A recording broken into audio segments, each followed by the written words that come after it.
Until 2022, Russia was a proud owner of one of the largest and most powerful naval forces in the world. Sure, many of its hulls dated back to the Soviet era, but Russia's naval capabilities were still formidable and feared by many due to their sheer size and global reach. Then Russia made the fatal mistake of attacking Ukraine. Though this mistake has cost Russia and its president Vladimir Putin dearly across the board, politically, economically, and diplomatically, its navy has been hit particularly hard. Now, Russia's key naval assets are sidelined, the country's naval modernization plans are stalled, its operational capabilities are severely compromised, and worst of all, Russia is losing ships at an alarming rate. But this isn't the worst part for Russia. The worst part is that all of this is happening at the hands of a country that doesn't even have a proper fleet. Talk about irony. But how exactly is Russia running out of ships? Keep watching to find out. Only 2 short years ago, no one had faith that Ukraine could stand its ground against Russia's military might. Yet here we are, in 2024, as Ukraine's fierce resistance has proven all the skeptics wrong. Despite punching well above its weight, Ukraine has managed to not only defend its sovereignty, but also push back against Russian forces, demonstrating remarkable courage in the face of overwhelming odds. Russian naval forces were among the most formidable challenges Ukraine faced, but through innovative strategies, resourcefulness, and some international assistance, Ukraine has effectively contested Russian naval dominance in the Black Sea and Sea of Azov. However, contested Russia's naval dominance might even be considered an understatement given how things are currently unfolding in the Black Sea. Do you want a hint? These newspaper headlines should paint quite a vivid picture. Ukraine has broken Russia's naval supremacy in the Black Sea. Ukraine is winning the war's Black Sea front. Ukraine has no navy, but it's hammering Russia in the Black Sea. It doesn't look too good for Russia, right? Even though these headlines are enough to underscore Ukraine's remarkable naval achievements in the Russo-Ukrainian War, a closer look at the events that inspired them will help you understand just how much trouble Russia is in. Let's go through a quick rundown of all the Russian vessels Ukrainian forces have managed to destroy or severely damage since the beginning of the invasion. March 22, 2022. A Russian Raptor-class vessel gets hit by a Ukrainian anti-tank guided missile, causing this high-speed coastal patrol boat to get swiftly towed away. March 24, 2022. An Alligator-class landing ship called Saratov, docked in Berdyansk, Ukraine, catches fire. Ukraine quickly claimed responsibility for the attack, reporting that it was carried out using short-range OTR-21 Tochka tactical ballistic missiles. For its part, Russia did report the ship to be towed from the area, but mentioned no details regarding the cause of the fire. Interestingly, the Russian Navy only had 3 of these Cold War-era ships in active service, so Ukraine's successful targeting of one of them represents a significant blow to Russia's naval capabilities in the region. In the following days, 2 other Russian ships, the Seyza-Kunikov and the Novocherkassk, docked nearby, also fled the area under similar circumstances, fire and smoke engulfing their decks. April 13, 2022, the day of one of Ukraine's biggest wins in the naval theater. The day the Slava-class guided missile cruiser named Moskva was taken out by the Ukrainian Navy. But what's so special about this ship? Well, the ship was the only flagship of the Black Sea Fleet, Russia's premier naval asset in the region. Moskva led the naval assault during Russia's invasion of Ukraine, playing a crucial role in the amphibious assault on Snake Island. Moskva was also considered one of the most powerful and iconic warships in the area, ultimately becoming the largest Soviet warship to be sunk since World War II. And in case you haven't put 2 and 2 together, Moskva was named after Russia's capital city Moscow, which added a symbolic layer to its destruction. The honor of carrying out this destruction belonged to 2 Neptune anti-ship missiles launched from the Crimean coast. At first, there was a massive explosion that engulfed Moskva in flames. However, the ship ultimately sank a day later while being towed away, as confirmed by Russian officials. The Moskva took at least 18 sailors down with it, with some reports claiming that the death toll was significantly higher. The first days of May 2022 brought no relief for the Russian Navy. 4 more Raptor-class patrol boats were eliminated, thanks to Ukrainian Bayraktar TB2 drones. Russia only had about 16 of these boats, meaning Ukraine managed to take out over 30% of them in a little over a month. Though to be fair, 3 of these boats were outright destroyed in the second attack, while the 4th was towed to Sevastopol for repairs. In the same attack, a BK-16 high-speed assault boat sank near Snake Island, one of 12 in Russia's naval arsenal. May 7, 2022, the Bayraktar TB2 drones continued to wreak havoc in the Black Sea. This time their target was a Cerner-class landing craft stationed on Snake Island. June 17, 2022. The Bayan M-class corvette, named Veliki Ustyug, which previously participated in Russia's invasion of Ukraine, is now being towed away across the Volga River in a less than desirable state. This corvette was part of the effort to modernize the Russian Navy, representing a massive upgrade of the original Bayan class built from 2004 onward. The vessel damaged by Ukraine was one of 20 in the Russian Navy's arsenal. On the same day, June 17th, Ukraine reported that it had sunk a Russian rescue tug built to tow ships in distress, supply water and electricity to other ships, evacuate injured personnel, and fight fires at sea. The ship, named Vasily Bek, was taken out by 2 Harpoon missiles Ukraine received from Denmark. October 29, 2022. Ukraine is back to raining fire with unmanned aerial vehicles, aka drones. This time, the drones struck Natya-class minesweeper Ivan Golubets in Sevastopol, damaging the Soviet-era vessel used for ocean minesweeping. But this is far from the Ukrainian Navy's biggest hit on October 29th. During the Ukrainian attack on Sevastopol, the Admiral Grigorovich-class frigate named Admiral Makarov was struck with at least 1 drone, reportedly disabling its radar. Why is this hit notable? Because we're talking about the new flagship of the Black Sea Fleet post-Moskva's sinking. Plus, let's not forget that this vessel also took part in the invasion, launching cruise missiles at a Ukrainian oil refinery and fuel deposits in Odessa and terrorizing the local population. Though the Russian Navy claimed Admiral Makarov suffered only slight damage, the vessel was put out of commission until August 2023. That's 10 months of one of Russia's most advanced frigates being out of action, a massive win for Ukraine. August 4, 2023. The Security Service of Ukraine (SBU) and the Ukrainian Navy worked together to damage a Rapucha-class landing ship near the port of Novorossiysk, some 260 miles east of Sevastopol.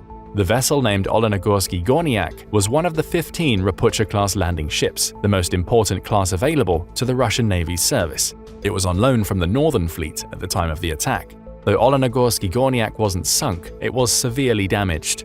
However, even this was enough to cause a shift in the naval theater, as the Ukrainian Navy reported that Russian ships were leaving the port and dispersing in the Black Sea. September 13, 2023. Ukraine conducts a nighttime raid on Sevastopol. Ukrainian Sukhoi Su-24 supersonic all-weather tactical bombers took part in this raid, targeting an improved Kilo-class attack submarine Rostov-na-Donu and another Rapucha-class landing ship named Minsk. The vessels were hit by Storm Shadow missiles, visibly destroying Minsk and damaging Rostov-na-Donu beyond repair.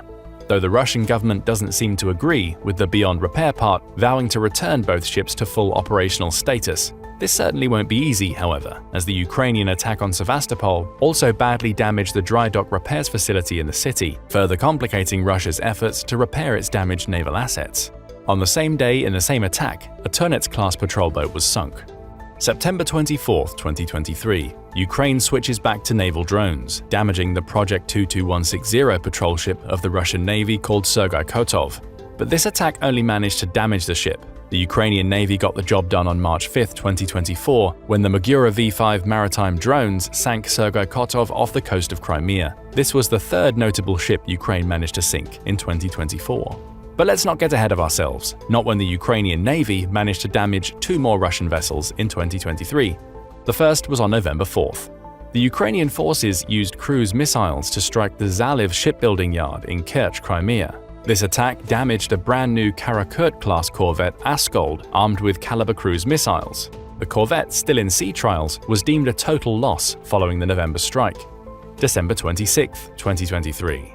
Ukraine's Air Force launches Storm Shadow or Scalp cruise missiles that strike Novichokazk, a Rapucha-class landing ship docked in Feodosia, Crimea. Does the name sound familiar? It should, as this is the same landing ship that was targeted in the March 2022 attacks. Then it fled the scene with minimal damage. Now, if Ukrainian reports are to be believed, Novichokazk was no more. The Ukrainian attack seemingly detonated the munitions aboard the ship, leading to a massive explosion that reportedly claimed the lives of at least 33 of the 74 crew members. Taking out Novichokazk meant significantly impeding the Russian Navy's ability to further invade Ukraine's Black Sea coast, which made this attack a triumphant way to close out 2023. February 2024 ushered in a new chapter in the Russo-Ukrainian naval conflict, equally devastating for the Black Sea Fleet. February 1, 2024, one of 20 Tarantul-class corvettes, Ivanovets, is reportedly sunk in Donyaslav, Crimea, courtesy of the Magura V5 maritime drones. Just before it sank below the surface, stern up, the ship's magazine detonated, leading to a spectacular series of explosions, quite a send-off for the Ivanovettes. February 14, 2024. Ukraine finishes off another vessel that was previously damaged in March 2022. The large Rapucha 1-class landing ship Cesar Kunikov suffered the same fate as its fellow Novichokazk. The only difference is that it met its end at the hands of the Magura V5 drones, and that Russian sources actually confirmed its sinking. But given that Ukraine released a video showing the said sinking, it will be pretty hard to deny. And again, it's Russia we're talking about. Nothing is impossible. But back to the Ukrainian footage. The grainy black and white video shows a Magura V5 drone moving incredibly fast on the nighttime waves, so much so that it resembled a small speedboat. In a classic David vs. Goliath tale, this small speedboat strikes the nearly 370-foot-long behemoth, causing it to explode spectacularly. The video ends with Cesar Kunikov rolling onto its port side before sinking with roughly 70 crew members aboard. The very next day, Putin reportedly sacked the Black Sea Fleet commander, Admiral Viktor Sokolov, replacing him with his chief of staff, Vice Admiral Sergei Pinchuk. Admiral Nikolai Yevmenov, the commander-in-chief of the Russian Navy, will suffer the same fate about a month later, being replaced by the commander of the Northern Fleet, Admiral Alexander Musayev. Both of these moves are a direct result of the Ukrainian spectacular attacks on the Black Sea Fleet. March 23, 2024. A Ukrainian missile strike damages a Yuri Ivanov-class intelligence ship, Ivan Kurs, during an attack on the ports of Sevastopol. The same ship was previously targeted by Ukrainian drones in May 2023. Two attacks on the same ship were no accident. In fact, Ukrainian forces have been outright hunting Ivan Kurs for nearly a year between the two attacks. Why? Because this 4,000-ton vessel is fitted with radar warning receivers and similar electronic eavesdropping devices that allows Russian forces to locate Ukraine's radars and missiles arrayed along the Black Sea coast. The same radars and missiles have been used to shoot down multiple Russian warplanes flying over the Black Sea and target warships sailing on it. So you can see why protecting this gear is in Ukraine's best interest. As long as Ivan Kurs is active, the Russian forces can essentially map out Ukraine's coastal forces, forestalling their hits. Since the second attack on the ship didn't sink it, it only inflicted damage, it's highly likely Ukraine will have another go at Ivan Kurs soon.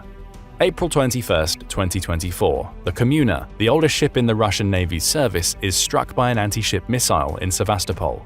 The extent of the damage to the salvaged ship is still unknown. May 6, 2024, the Magura V5 naval drones are at it again.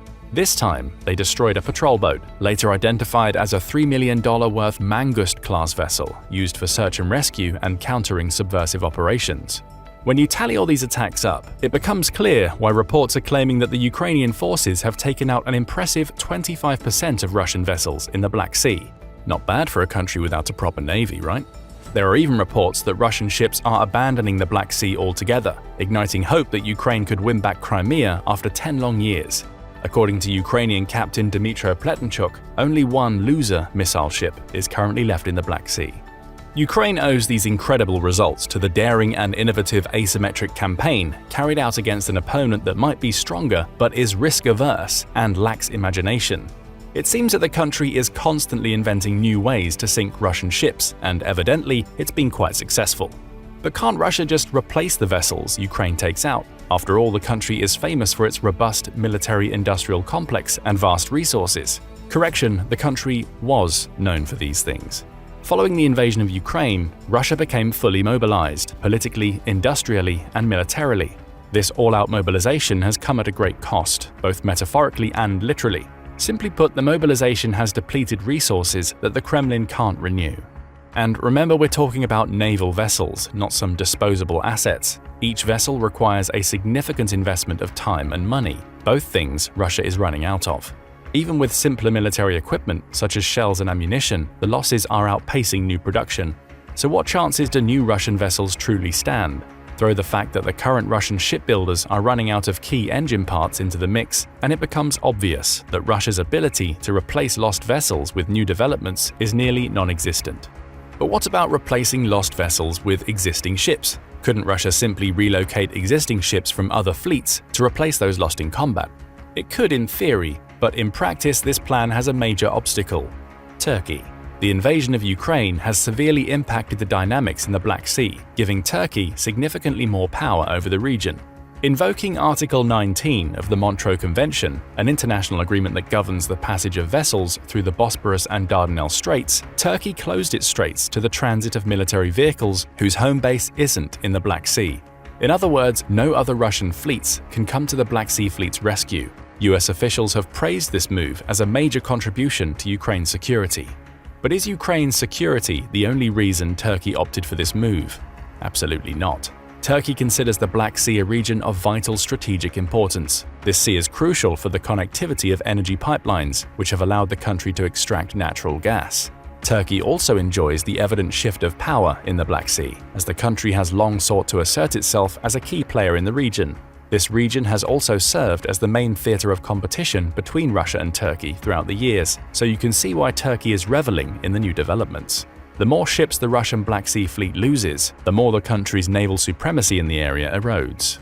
Of course, Turkey serving as a sort of gatekeeper of the Black Sea also pleases the US and other NATO members who see Russia as the most significant and direct threat to Allies' security and peace and stability in the Euro-Atlantic area. But let's not group the US and Turkey together just yet. Though Turkey has supplied Ukraine with weapons and supported its territorial integrity, it famously hasn't joined the sanctions against the Russian regime.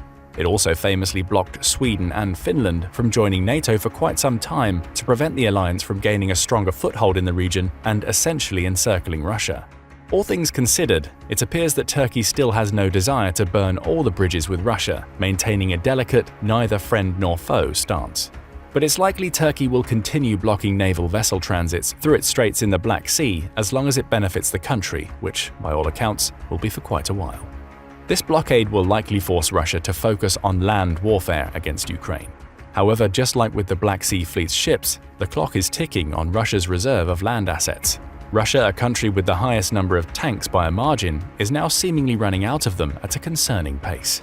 According to some estimates, the Russian military has lost nearly 3,000 tanks since the beginning of the invasion. That's more tanks than most countries have to begin with. Sure, Russia started the war with over 12,000 units, but this increasingly fast loss rate is simply unsustainable, especially considering the challenges the country faces in replacing these losses. To make matters worse, specific tank models are getting decimated in the war. For instance, there are reports that over 1,100 T-72 tanks, which spearhead Russia's armored assaults, have been destroyed since the beginning of the invasion. The same goes for the T-90, the most modern combat tank available to the Russian armed forces, whose number was reduced by over 100 in 2 short years. Dozens of other tanks have been damaged, abandoned, or captured, severely diminishing Russia's armored capabilities. However, these capabilities aren't only affected by the loss of tanks. Russia has also lost a host of armored fighting vehicles, infantry fighting vehicles, armored personnel carriers, and artillery pieces. Though many figures are floating around, it's believed that the Russian military has lost at least 1,500 artillery pieces and over 6,000 armored vehicles. And that's just the documented losses. The total number of undocumented losses likely puts the figure to well above 10,000. Given that the Russian military complex can only produce about 600 new tanks and 1,000 new fighting vehicles every year under perfect conditions, it's clear that rebuilding its armored forces from the ashes of war will be no more possible than replenishing its naval fleet. There's another arguably more important resource that Russia is quickly running out of as well: troops. Russia's military death toll in Ukraine has passed the 50,000 mark as of April 2024. Now, you might be confused by this information given the fact Russia now has more soldiers than when the invasion first started, about 15% more at that. This anomaly has to do with the 300,000 civilians drafted in late 2022. Though the number might seem impressive, the truth is that these individuals were practically shoved to the front without proper training, basically sending them straight to their deaths. Russia seemingly has no choice but to perform such an atrocity, because by the time replacements could be properly trained and equipped, there would be virtually no one to replace. So Russia might have a higher number of soldiers, but it also has a significantly higher death toll with every passing day. According to the Ukrainian Defense Ministry, this daily death toll is now between 800 and 1,000 soldiers. Crunch the numbers and you'll realize that Ukraine could take out over 200,000 Russian soldiers by the end of 2024, which would lead to permanent damage, if not the collapse of the Kremlin. Besides its diminishing ships, weapons, and troops, Russia has a whole host of issues to worry about. lackluster leadership, corruption running rampant in the military, repeatedly wrong intel, international financial and military aid for Ukraine, the superiority of Ukraine's military tactics, NATO's actions. Wherever you look, there's seemingly another issue popping out. But if there's one thing the invasion of Ukraine should have taught us, it's that Russia is prepared to go to great lengths to prove a point. And let's face it, even with the diminishing military capabilities, Russia is still superior to Ukraine in almost every regard. Plus, many experts claim that Russia will never fully run out of military equipment. At best, the country won't have the capability to fully meet the demands of the war in the very near future. Worst case scenario, Russia will find a way to adapt and improve its military effectiveness, as it did many times before, and figuratively speaking, come back from the dead. Remember that the country has 4 more fleets: the Northern Fleet, the Pacific Fleet, the Baltic Fleet, and the Caspian Flotilla at its disposal. The sheer existence of these fleets proves that the Russian Navy is far from beaten. If Turkey were to unblock Russian access to the Black Sea, the power balance in the naval theater of the Russo-Ukrainian War could shift in an instant. But what do you think? Is there any way for Russia to weasel out of the sticky situation it finds itself in? Or are you positive the country will indeed run out of military equipment at the pace it's currently going? Share your theories in the comment section below. Now go and check out Crimea Siege Begins. Ukraine takes control over the Black Sea coast. Or click this other video instead. February 24, 2022. Russia invades Ukraine in what was designed as a smash-and-grab military mission. The objective was simple: catch the Ukrainians by surprise, overwhelm the country's forces, and take Kyiv. In doing so, Russia would control the rest of Ukraine, depriving it of the independence it had held since the breakdown of the Soviet Union in the process. And it almost worked. President Vladimir Putin's troops got as far as the outskirts of Kyiv before Ukraine managed to organize its defenses and fight back. Support from the international community started flooding in, bolstering Ukraine's forces and giving them access to the equipment and munitions they needed to repel the Russian invasion and even launch counterattacks. But it shouldn't have been enough. Even with all of the support flowing into Ukraine, Russia's military is supposed to be strong enough to defeat a nation that is a fraction of its size and strength. So why hasn't it? Why is Russia's army so weak when for years it's been touted as one of the world's strongest militaries? After all, the statistics paint a picture of a country that could bulldoze almost any other on the planet. According to Global Firepower, or GFP, which ranks countries annually based on the strength of their militaries, Russia is the second strongest in the world. It only just falls behind the United States and is ahead of China, with a military so massive that it should be the envy of most other countries. Just take a look at the numbers. When it comes to sheer firepower, Russia has 1.32 million active military personnel, with a further 2 million sitting in reserve. That's not to mention paramilitary forces, such as the infamous Wagner Group, which is 250,000 members strong. Throw in conscription, which the country has started to enforce since the beginning of the Ukraine war, and Russia has access to a further 46.4 million people outside of its active military that it could push into service. On the surface, it also has the second strongest air force in the world. GFP says it has 4,255 aircraft in stock, with 2,766 of those being in a state of combat readiness. Again, the only country that beats Russia's air force is the United States, at least in sheer numbers. And yet we've seen Russia fail to take advantage of its aerial superiority time and time again in Ukraine. More on that later. For now, let's focus on Russia on the ground. Again, the numbers show its supposed might. A staggering 14,777 tanks, the most in the world, and 161,382 vehicles are in the Russian armory. It has the most towed and self-propelled artillery in the world, as well as a huge stock of 3,065 multiple-launch rocket systems. Then there's its navy. On paper, it's the largest in the world, with 781 assets. It has the most submarines, 65, and the most corvettes at 83. Russia is also heavily adept at mine warfare, with 47 vessels. Frankly, Ukraine shouldn't have stood a chance. If Russia's military is as strong as it appears on paper, its ground troops should have steamrolled through Ukraine, supported by an air force that would make it incredibly difficult for Ukraine's ground forces to fight back. Russia's navy should also have held the Black Sea, allowing the country to send more troops into Ukraine, while also buffeting its coastlines with attacks. But none of this happened. Instead, we've seen Russia get bogged down in a war that's lasted for over 2 years at the time of this video's creation. Its Black Sea Fleet was roundly defeated, its air force has failed to establish aerial dominance over Ukraine, and even its ground troops, though they've slowly managed to gain ground in the country, have suffered massive losses that some sources estimate to be veering close to 500,000 people. In short, we've seen Russia exposed as a paper tiger, a military that looks dominating on paper but is revealed to be much weaker when at actual war. All of which leads us to the key question we'll answer in this video: why is Russia so weak? There are many reasons behind Russia's strength deception, starting with the corruption that runs rampant through not only its military, but also in the general Russian leadership structure. In a March 2022 article examining Russia's failure to take Ukraine quickly, Politico highlighted the effects of corruption on Russian troops. It cited reports that some of the country's soldiers had received rations that expired in 2015, noting that there's a connection between Yevgeny Prigozhin, the late main patron of the Wagner military group killed in a mysterious jet crash in 2023, and many of the companies that make these rations. The implication was that Prigozhin was taking the money he got from Russia's government and using it to line his own pockets. Former Russian opposition leader Alexei Navalny practically said as much when campaigning against Putin, claiming that Prigozhin's companies essentially operated a cartel that gamed the Russian bidding system to land huge contracts worth hundreds of millions of dollars. Very little of that money would go towards supplying the food and equipment Russia's troops needed. As for Navalny, he was imprisoned in 2021 on charges of embezzlement. Around 18 months later, he went missing from his cell for 3 weeks, only to be found in another prison located in the Arctic Circle. By February 2024, he was dead. Russia is accused by many Western governments of having killed him. Politico's article goes on to report that Russia's troops involved in the initial invasion of Ukraine were held back by a lack of fuel they needed to push forward. Again, corruption was likely the cause of this problem. Russia is one of the most fuel-rich countries in the world. Even with the many sanctions placed against it by Western countries in the wake of the Ukraine war, it's still the world's third-largest oil producer. And yet, it couldn't keep its own troops stocked up with the fuel they needed to complete their mission.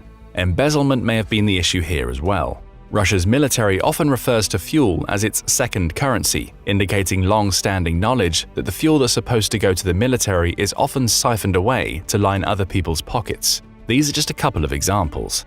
And it gets worse for Russia on the corruption front. In a 2020 report, Transparency International and its Government Defense Integrity Index placed Russia in Band D. That indicates a high risk of corruption, owing to a lack of external oversight on budgets, policies, and the activities of the institutions the country relies upon to provide for its military.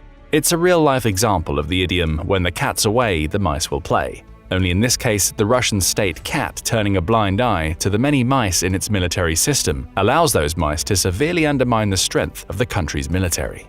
Kickbacks and theft are commonplace according to Action on Armed Violence, with Russia's military reflecting its social hierarchy: rigid, brutal, corrupt. A trio of issues leads to those at the top getting richer, while constantly having to watch their backs, while those on the ground in Ukraine have to deal with situations that shouldn't affect any modern military. But corruption is far from Russia's only military problem. There's also the fact that the invasion of Ukraine wasn't even a military decision, it came from the Kremlin. To understand why that matters, you need to know what the Kremlin is. Though the term Kremlin is often interchangeably used with military when it comes to Russia, the two are separate. The Kremlin is actually Russia's government, and it was this group that planned and launched the operation in Ukraine, not the military. That creates problems of its own. Like in the military hierarchy, those in the Kremlin are both subject to corruption and fearful of the possibility that they may lose their position. The latter issue was especially important to what we see in Ukraine, according to GIS. The research organization suggests that Putin's Kremlin advisors were likely too scared to inform their masters of the true state of Russia's military, leading to Putin heading to Ukraine with a misinformed view of his military's true might. It's because of this lack of communication within the Kremlin that we've also seen so many Russian logistical failures inside Ukraine. GIS highlights one instance that it says is symbolic of Russia's logistical failings. Near the beginning of the war, a column of soldiers from the Roskvardia, the Kremlin's National Guard unit, were sent toward Ukraine in lightly armored vehicles. Those soldiers weren't equipped with guns or similar military apparel. Instead, they went in more as riot police than soldiers, being given shields, batons, and helmets. Their objective was to control the streets of Kyiv. The reality was that they were essentially lambs to the slaughter for the city's defenders, showcasing the Kremlin's complete lack of understanding of what its military actually needed to take the city. This singular instance of poor planning is symptomatic of what's happened throughout the 2 years that Russia has been fighting Ukraine. Rand expands on this, pointing out that the Kremlin utterly failed to anticipate the invasion's logistical requirements, going as far as to suggest the Kremlin may not have even had the capacity to understand this requirement. It points out that Russian troops rapidly ran out of equipment and ammo in the early months of the war, making it impossible to either seize territory or maintain control over territory they had already taken. And the situation isn't getting much better. In a November 2023 report published in Pravda, the news outlet reported on the UK's Ministry of Defence, or MOD, and it claims that Russian military personnel on the front lines in Ukraine face terrible living conditions. Supposedly, soldiers who had returned from the front lines had been wet from head to toe for several weeks and were even unable to light fires in their camps. After all, doing so could alert Ukrainian forces to their positions, meaning they were forced into eating monotonous and perhaps outdated rations in the mud while they waited for orders. It all adds up to Russia failing to provide its soldiers with what they need. Corruption is part of the reason for that. The equipment just doesn't exist in some places. But the Kremlin's failure to plan its special military operation properly, seemingly just operating under the assumption that Russia would achieve an easy win, led to a poor logistical setup. In other words, even the equipment that Russia can provide to its soldiers on the front lines either isn't getting to them or isn't usable once it's there. Let's take a deeper look at the equipment. Russia has increasingly relied on old Soviet stock to attack Ukraine. According to European Security and Defense, or ES&D, Russia's initial February 2022 invasion saw its best-trained soldiers going in with the most modern equipment the country could provide. It was the Ukrainians who were forced to rely on outdated Soviet-era technology, at least until the support started pouring in from the global community. By the summer of 2022, the situation was starting to reverse. That's when the first losses of the demothballed tanks that were previously left to rot in storage before being used in the war, were recorded. We've seen Russia using T-62s in Ukraine, as well as T-54 and 55 tanks, some of which may have been built as far back as 1946 in its attacks. ES&D also points out that Russia has pulled about 40% of its Soviet-era tanks and armored vehicles out of its Burachia base for use in Ukraine. Russia has reasons for using this old equipment. They were deployed to provide non-precise artillery fire to support ground troops, which is itself indicative of the fact that Russia had lost a lot of its tube artillery. Those older tanks were also kept in territory that Russia already occupied, allowing them to strengthen the country's defenses in anticipation of Ukrainian counterattacks. Some of the T-54s and T-55s were even used as kamikaze vehicles, being loaded with explosives before they were sent to Ukrainian positions. Still, the fact they're being used at all suggests Russia is running out of more modern equipment. Take the Sosna-U thermal imaging systems that were built into the country's T-72 tanks at the start of the war. Those are becoming less and less common as the war goes on, with the T-72s that Ukraine captures showing that Russia has started using older and cheaper systems. Switch focus to armored personnel carriers, and we start to see howitzers that date back to the 1940s being deployed, as well as naval guns from the 1950s being mounted on some vehicles. All of this outdated equipment can be effective, but it also shows that Russia's military failed to modernize to the extent it needed to handle a full-scale war. If it had, Russia wouldn't be using the Soviet-era weaponry at all. It would have better tanks, artillery, and armored vehicles that were more than capable of defeating most of what Ukraine had to offer. So we're starting to see a confluence of issues leading to the weakened state of Russia's military. Endemic corruption, both in the military structure and the Kremlin, is exacerbated by terrible military planning leading into the war. Add to that a surprising lack of modern equipment. Perhaps corruption played a role there as well, and it can feel like we're seeing a version of Russia from the late 1980s fighting in 2024. Let's bring things down to the troop level. We've already touched on how Russia's poor logistics and planning are forcing its soldiers to endure terrible conditions on the front lines. However, we haven't talked about Russia's strategy of sending wave after wave of untrained or drafted soldiers to the front lines. In many respects, it appears to be employing a cannon fodder strategy in which it tries to overwhelm Ukraine with masses of poorly trained soldiers. There's plenty of evidence for this. In September 2022, Forbes published an article in which it claimed that Russia's practice of drafting untrained soldiers was equivalent to the Kremlin committing premeditated murder against its own people. That report built on another earlier in the month that suggested Russia was about to draft 300,000 soldiers, none of whom it would be able to train properly. Putin's announcement of that draft came with the caveat that only those who've previously served in the armed forces and have particular military specializations would be drafted, with the goal being to boost active forces up to 1.4 million. That announcement met with protests in Russia, which were exacerbated when the Kremlin ordered that Russian airlines could no longer sell tickets to any man between the ages of 18 and 60. While problematic in its own right, that ruling alone shows that Putin wants all able-bodied Russian men to be available to him. More worrying for those draftees is the lack of any real training. According to Forbes, Russia's initial training for soldiers is cursory by design, with most of the training intended to happen on the front lines with experienced soldiers showing recruits the ropes once they arrive. That's a shaky system at the best of times because it splits the focus of frontline troops. But in a war like Russia faces in Ukraine, it can have a devastating effect. Not only are the troops on the front line already struggling with a lack of supplies and equipment, but many of them can't exactly be considered veterans themselves. A new draftee may end up being trained by someone who only has a few months more experience. When the training works, it's because the recruits work alongside a brigade's 3rd Battalion, which is often reserved for training, while the brigade's other battalions are fighting. But in Ukraine, those 3rd battalions are all fighting as well, meaning there are very few soldiers left over to help the draftees. The result is an inconsistent training system that's entirely reliant on the quality and positioning of the unit to which a draftee is dispatched. A brigade that has no veterans and limited equipment, as is possible given Russia's logistical and corruption issues, isn't going to be able to properly train a draftee. That brings us back to the Forbes article suggesting that this approach is tantamount to murder.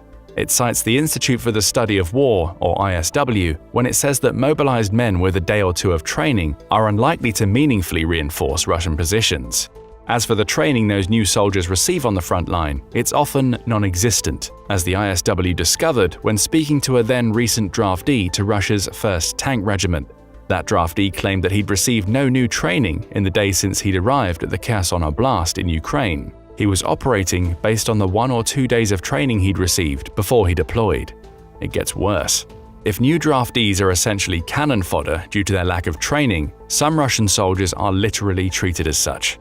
That's according to a February 2024 article in the Kyiv Post, which quotes a Russian soldier from the 5th Separatist Motorized Rifle Brigade as claiming that many in his unit are being thrown onto the front lines, not because of their value as soldiers, but because they're ill. He says many who are on frontline duty in Ukraine's southern military district are seriously ill, with many having tuberculosis and some, including himself, being HIV positive. So here are 16 people who have hepatitis, suspected tuberculosis, lung disease, tumors in their heads, he says when describing the soldiers he's working alongside. That's hardly indicative of a well-oiled fighting force. Untrained draftees, many of whom are ill, are essentially being used to soak up Ukrainian bullets and artillery. And therein lies another reason why Russia's military is so weak. The Kremlin doesn't appear to care about its people. In its desperate grab for the material power that would come with claiming Ukraine, Russia appears to have started ignoring the human cost. Many of the country's soldiers are fighting on foot without real support, with Utah State University saying the approach shows that the Kremlin's tolerance for human casualties is only growing higher. In other words, losing tens, perhaps even hundreds of thousands of people in the war doesn't matter because Russia can always replace those people with more warm bodies. Of course, the inevitable happens when there's such callousness on display from leadership. Morale tanks. The Washington Post argued in March 2022 that a large proportion of the early troops sent into Ukraine simply didn't want to be there. That's supported by the number of Russians who've left their homeland since the war began. That number could be as high as 800,000. The early days of the war also saw many videos cropping up on social media of Russian soldiers leaving their tanks, begging for food, and even looting. Footage of captured soldiers would also sometimes show their confusion over why they were in Ukraine in the first place. Contrast that to Ukraine's ground troops. Though far inferior in numbers, every Ukrainian is fighting to protect and preserve their country. Morale may dip at times, especially when Russia makes advances, but motivation is never a question. Russia is trying to break Ukraine's spirit with an army filled with soldiers who may not even want to be there in the first place. Tack everything we've talked about so far – poor training, bad logistics, corruption, old equipment, and the Kremlin's apparent willingness to sacrifice soldiers to gain ground, and you have a recipe for a morale crisis. Those morale issues are only made worse by the disunity in Russian command. We touched on this earlier when highlighting how the Kremlin launched its Ukraine invasion seemingly without paying any heed to the true state of Russia's military. The Foreign Policy Research Institute, or FPRI, digs deeper with a March 2023 report that claims Russia's subpar performance in Ukraine is a result of the country's failure to decentralize military decision-making. Every decision has to come from Putin or the small collection of his trusted advisors, with those in the middle levels of Russia's military unable to make decisions for themselves. This centralized approach also creates communication problems throughout Russia's entire military structure. Either important information gets distorted as it passes up or down a long chain of command, or it simply doesn't get communicated at all, as may have been the case when the Kremlin was making its invasion decision. The FPIR claims that this centralization in decision-making is the result of a society that has rarely ever been overseen by a government to which its population wholly consents. Autocracy reigns supreme in Russia. Putin's long tenure as the country's president demonstrates that, with the Russian autocrat rarely facing legal restraints or any control mechanisms that could influence decision-making. How does that manifest into Russian military weakness? A Russian non-commissioned officer, or NCO, barely wields any power. They are trained not to show any initiative or to make decisions on behalf of the soldiers that serve underneath them, instead acting as little more than intermediaries between the Russian hierarchy and the soldiers on the front lines. That approach is dangerous enough when you consider that all orders come from a government that may not be fully aware of what's happening on the front lines in Ukraine. But it becomes practically foolish when you consider that people on those front lines have practically no way of telling the Kremlin what's happening. Adjustments become more difficult to make. Tactics and strategies can't be tweaked to react to the situation on the ground. Russian soldiers are basically pointed in a direction and told to go, without any consideration given by the country's hierarchy as to the situation those soldiers face. In other words, information doesn't flow freely. And given that information is one of the most important assets that any military can have, that's a massive problem for Russia's military. It's also a problem that likely contributes to the country's seeming lack of tactical and strategic nous. Again, we've touched on this already when speaking about the terrible planning that went into Russia's invasion of Ukraine. But it's perhaps most obvious in the way that Russia's Air Force, the VVS, has almost completely failed to establish aerial superiority over Ukraine. That should have been an easy task. As we mentioned earlier, Russia has thousands of aerial assets, with Ukraine only having around 320, with only 177 of those craft being in a state of combat readiness. Worse yet for Ukraine, most of its planes were Soviet-era designs, meaning Russia's more modern planes should have easily taken the skies above the country. That didn't happen. In an interview with the United States Air Force Lieutenant General Scott Kinsvater, Cambridge Economic Policy Associates, or CEPA, announced that the US considers Russia's aerial performance to be very poor. Kinsvater cited a complete lack of planning capacity, as well as Russia seeming to have no ability to coordinate aerial assaults with the rest of its armed forces, as a key reason for that rating.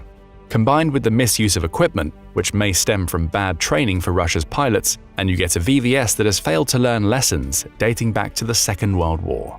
Kinsvater says that war marked the first time that countries started using their aerial assets to support soldiers on the ground, yet Russia doesn't seem to have done that.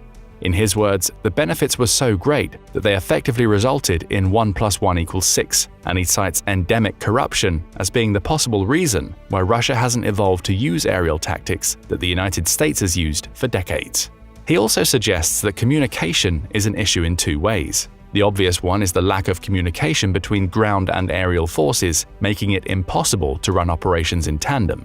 However, Kinsvater also suggests that the flow of information within Russia's military has been hampered by those in command, not wanting to reveal how poor the VVS had become in the wake of years of investment made into new aircraft. It all feeds back into this idea that Russia is little more than a paper tiger. Russia has been responding to these sentiments in peculiar ways. As Ian Williams, a research fellow at the Center for Strategic and International Studies, points out, we're seeing Russia being a little more aggressive and greater risk-taking right now because they are trying to offset this perception that they're kind of this paper tiger. That's in reference to several incidents in which US Air Force drones had unsafe encounters with Russian jets in July 2023. One of those encounters resulted in a Russian pilot positioning themselves in front of an American drone before engaging their jet's afterburners. Those encounters are somewhat provocative, though no fighting will result from them. They're really examples of Russia trying to prove it's stronger than the rest of the world seems to believe. And therein lies the problem for Putin. His war in Ukraine has exposed that Russia's military is far weaker than it looks on paper. That doesn't necessarily mean it's going to lose the war. Even a weaker than expected Russia is still fairly strong, as demonstrated by the country's recent, small yet significant gains in the Kharkiv region. But Russia isn't the juggernaut that people believed it to be. If it was, it would have steamrolled Ukraine long before any international intervention could have prolonged the war in the country to the point where it's been going for over 2 years. Now Russia appears to be in a position where it's trying to save face while asserting dominance, all while the world's other militaries continue to gain insight into what the Russian war machine is really like. But what do you think about the Russian military? Is it truly a paper tiger that could be defeated if it took on a country with a stronger military than Ukraine? Or are we seeing a Russia that's actually holding back, with its true strength likely only to be revealed if it faced a larger threat? Tell us what you think in the comments section, and thank you for watching the video. Now go and check out why Russia's Navy is in serious trouble, or click this other video instead. It's been more than 2 years since Russia brutally invaded Ukraine. That's 2 years more than Russia's President Vladimir Putin thought the invasion would last. Putin believed Kyiv would fall in a matter of days, clearing his path to complete control. And yet, Ukraine still stands. Having inspired global solidarity and joint resistance against aggression, the country has not only defended its sovereignty for 2 long years, but also managed to deal numerous decisive blows to Russia. So much so that the country once hailed as the second strongest military force in the world is now considered by many the second strongest military force in Ukraine. But is this true? So what is the true state of the Russian armed forces in 2024? That's what you'll find out in this video. If you were to inquire about the true state of the Russian armed forces in 2022 or even 23, you would have received a much different answer. As mentioned, Putin was nowhere near prepared for the resistance and resilience shown by Ukraine. This allowed the invaded country to thwart initial Russian advances and inflict significant losses on Russian forces. These losses were so great that in 2023, US intelligence officials claimed that it would take at least a decade for Moscow to recover. German experts gave Moscow a little more credence, estimating that Russia's military would need 5 to 8 years to fully recuperate. But in a shocking turn of events, Moscow seemingly needed months, not years, to regain significant strength. Western military leaders, experts, and observers can only look on as Russia displays an extraordinary ability to endure severe punishment and recover at a rate no one could have anticipated. These superhuman reconstruction efforts are fueled by one thing, besides Putin's spite, a massive military budget. To begin to understand just how massive, all you need to know is that Russia's defense budget for 2024 accounts for as much as 1/3 of all government spending. So how much money is Putin pouring into his war machine? A staggering 7% of its GDP, a record high since the Cold War era. To put this figure into perspective, the US, the top military spender worldwide, is allocating 3.4% of its GDP for defense purposes. China, another major spender, is using only 1.7% of its GDP for its military. Interestingly, the only country spending more in terms of GDP percentage in the top 10 is Ukraine, with a remarkable 37%. Of course, we're missing the GDPs of these countries to get the full picture, so let's talk numbers. The mentioned 7% of Russia's GDP amounts to $140 billion. That's how much Russia is investing in reconstructing its military, and that's just the beginning. The budget signed in 2023 actually spans the next 3 years, during which military spending is expected to surpass the $400 billion mark. From these figures alone, it's evident that Russia has no intention of ending its invasion of Ukraine anytime soon. Quite the contrary. The country's obviously intending to overwhelm Ukraine in the coming years. However, it's also becoming increasingly apparent that Putin is ushering Russia into a state of perpetual war. With the amount of money he's pouring into the military, he has enough funds to impose martial law or call for a full mobilization virtually whenever. Speaking of large-scale mobilization, this is precisely what helped Russia recuperate its military strength after initial setbacks. Though calling Russia's losses setbacks might be an understatement, as the country is estimated to have expended almost 90% of its pre-war troops as of December 2023, and yet the numbers we're seeing now suggest that Russia's military is bigger than ever. How is this possible? The answer is simple. Russia is focusing on quantity, not quality. In late 2022, Russia enlisted 300,000 new troops to fight in Ukraine. By June 2024, it plans to mobilize another 300,000 people for the same purpose.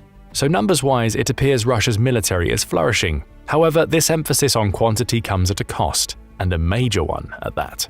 You see, the new recruits are hastily trained at best and lack the experience and expertise of seasoned soldiers. So yes, Russia is replenishing its ranks at an impressive speed, constantly sending new troops to the front lines, but as things stand, these troops are sent there to die.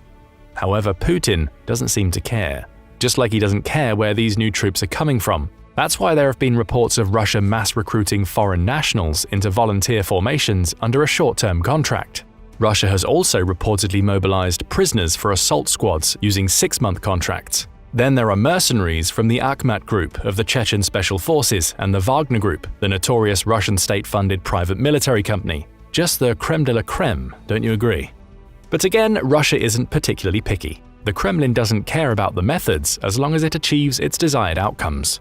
That's why many of the currently contracted Russian soldiers were actually forced into signing a new contract. Of course, this isn't the case for all the contracted soldiers in the Russian army. Some are there consciously, motivated by patriotism and a sense of duty. However, a large chunk of the soldiers who've joined the Russian army willingly are there to improve their poor financial situation. There are even some soldiers who joined army branches that aren't involved in the war, thus essentially hiding in plain sight.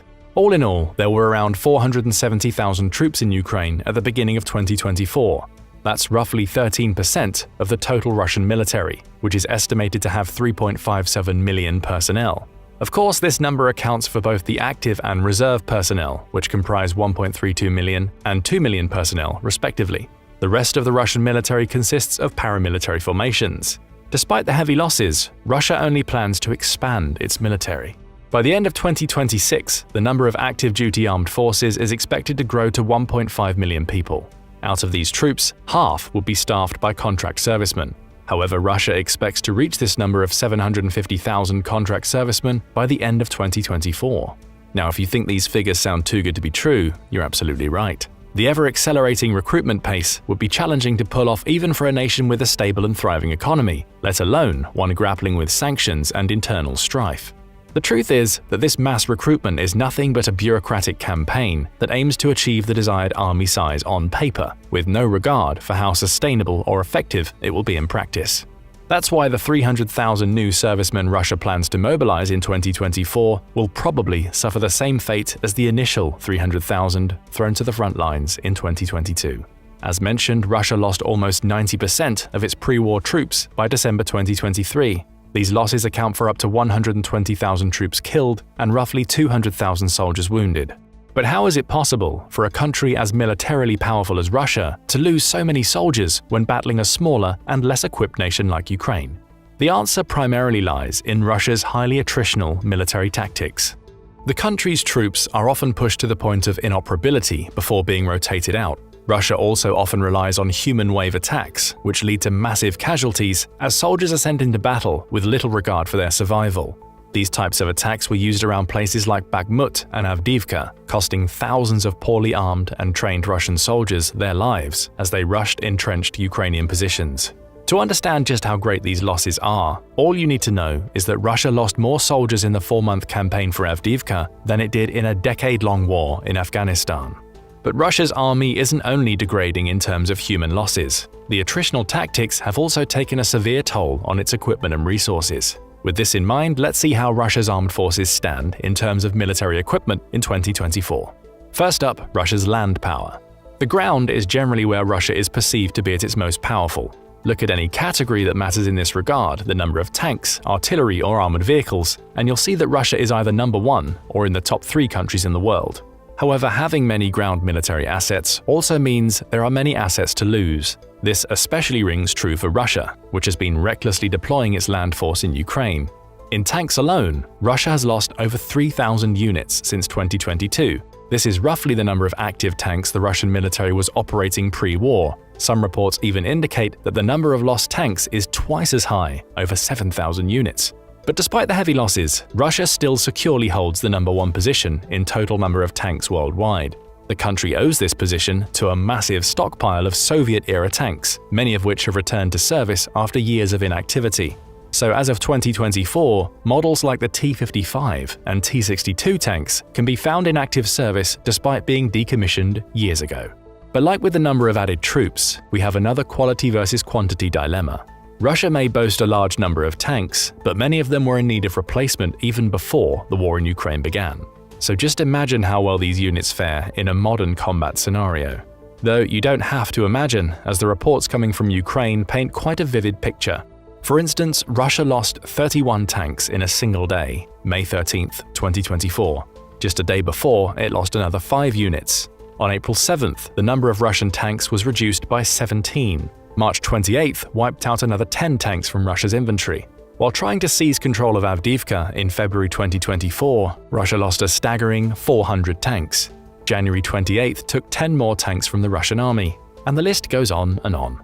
The country started the year with about 160,000 infantry fighting vehicles, making it the third largest fleet in the world.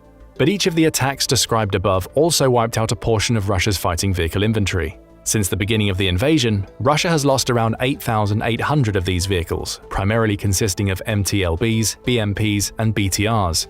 Despite their Cold War roots, these vehicles have served Russia's military well for decades, providing mobility and firepower to its troops. The same can't be said for the D-10 and D-20 howitzers, which have previously been decommissioned. However, just like the mentioned Soviet-era tanks, these artillery pieces returned to service to make up for the heavy losses suffered in this department. At the beginning of 2024, Russia was estimated to have over 6,200 self-propelled artillery pieces and over 8,300 towed pieces. Though it's lost quite a few throughout 2024, it seems that the situation with artillery shells is more urgent than the one with artillery pieces themselves. That's why Russia significantly ramped up its production volumes, dipped into its stockpiles, and even turned to North Korea and Iran for imports. Over 300,000 artillery shells were shipped over the Caspian Sea from Iran to Russia in as little as 6 months. North Korea has sent 10 times as much since September 2023, providing a major lifeline for Russia's land forces. The reliance on countries like Iran and North Korea, which undoubtedly have their own geopolitical agendas, underscores the lengths to which Russia is willing to go to persevere in the war against Ukraine. Russia has relied on these countries in other regards as well. For instance, Moscow has extensively employed Iranian drones instead of cruise missiles, as the latter are significantly more expensive and decreasing in number at an alarming rate. Now let's discuss Russia's air power in 2024. Given how important drones are becoming on the modern battlefield, let's discuss them first. Interestingly, Russia was slow to realize the importance of over-battlefield drone aircraft, which is why it initially lagged behind other countries in developing and deploying drone technology. However, Russia came to its senses, and as of 2024, it's estimated to have over 3,500 drones. But most of its locally made drones are used for reconnaissance missions, while the attack aircraft have been primarily imported from Iran. In the drone department, Russia has fared pretty well, having reported almost no losses in 2024. The same can't be said for the country's other aircraft. In 2024 alone, Russia lost 8 jets and 1 helicopter. Here's a quick overview of the lost aircraft. Number 1. The Beriev A-50, a Soviet-era airborne early warning and control (AEW&C) aircraft. Since this aircraft was lost over the Sea of Azov, the Russian Air Force now has 12 more units in its arsenal. Number 2. The Ilyushin Il-22, a Soviet-era airliner. This aircraft was damaged by a surface-to-air missile, leaving the Russian Air Force with only 1 functional unit. 3. The Ilyushin Il-76, a Soviet-era multi-purpose turbofan strategic airlifter. This shot-down aircraft was one of 120 in Russia's fleet. Number 4. The Sukhoi Su-35, an air defense fighter. After this multi-role fighter was shot down over eastern Ukraine, Russia is in possession of 117 of these jets. 5. Another Su-35, shot down over the Azov Sea, bringing the total to 116. Number 6. Another A-50, lowering the total number to 11. Number 7. The Sukhoi Su-27, a Soviet-origin twin-engine supersonic fighter aircraft designed for air superiority missions. Russia still has over 50 of these advanced jets in its inventory. Number 8. The Tupolev Tu-22M, a supersonic maritime strike bomber. An engine fire caused this aircraft to crash near Stavropol, leaving the Russian Air Force with 66 total units. Though these losses are significant, the sheer number of remaining aircraft in each category should tell you that Russia still has a rather sizable air force. In total, this air force consists of the following: over 800 fighter jets, over 700 attack aircraft, over 400 transport aircraft, over 100 special mission aircraft, almost 20 tanker aircraft, and over 1,500 helicopters, of which more than a third are attack helicopters. Of course, Russia isn't able to actively employ all of these aircraft at once for several reasons. The availability of pilots with sufficient experience is among the primary ones. Still, Russia has been able to maintain air superiority over Ukraine for the entire 2 years since the invasion. The only event that could potentially change this is the highly anticipated arrival of the Western-made F-16 jets, which Ukraine should receive in June or July 2024. With these jets, Ukraine will be able to challenge Russia in the air more forcefully and potentially down more aircraft as the year goes on. Though to be fair, Ukraine has done a pretty good job at keeping the Russian Air Force at bay, especially considering the inferior nature of its own air power. However, there's another theater where Ukraine has worked wonders with almost no power: the naval theater. Despite having virtually no navy, Ukraine has managed to wreak havoc on its oppressor's naval capabilities, sinking dozens of its vessels.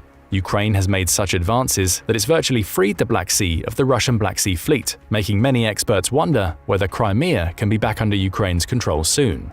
So far in 2024, Ukraine has managed to damage 3 Russian vessels.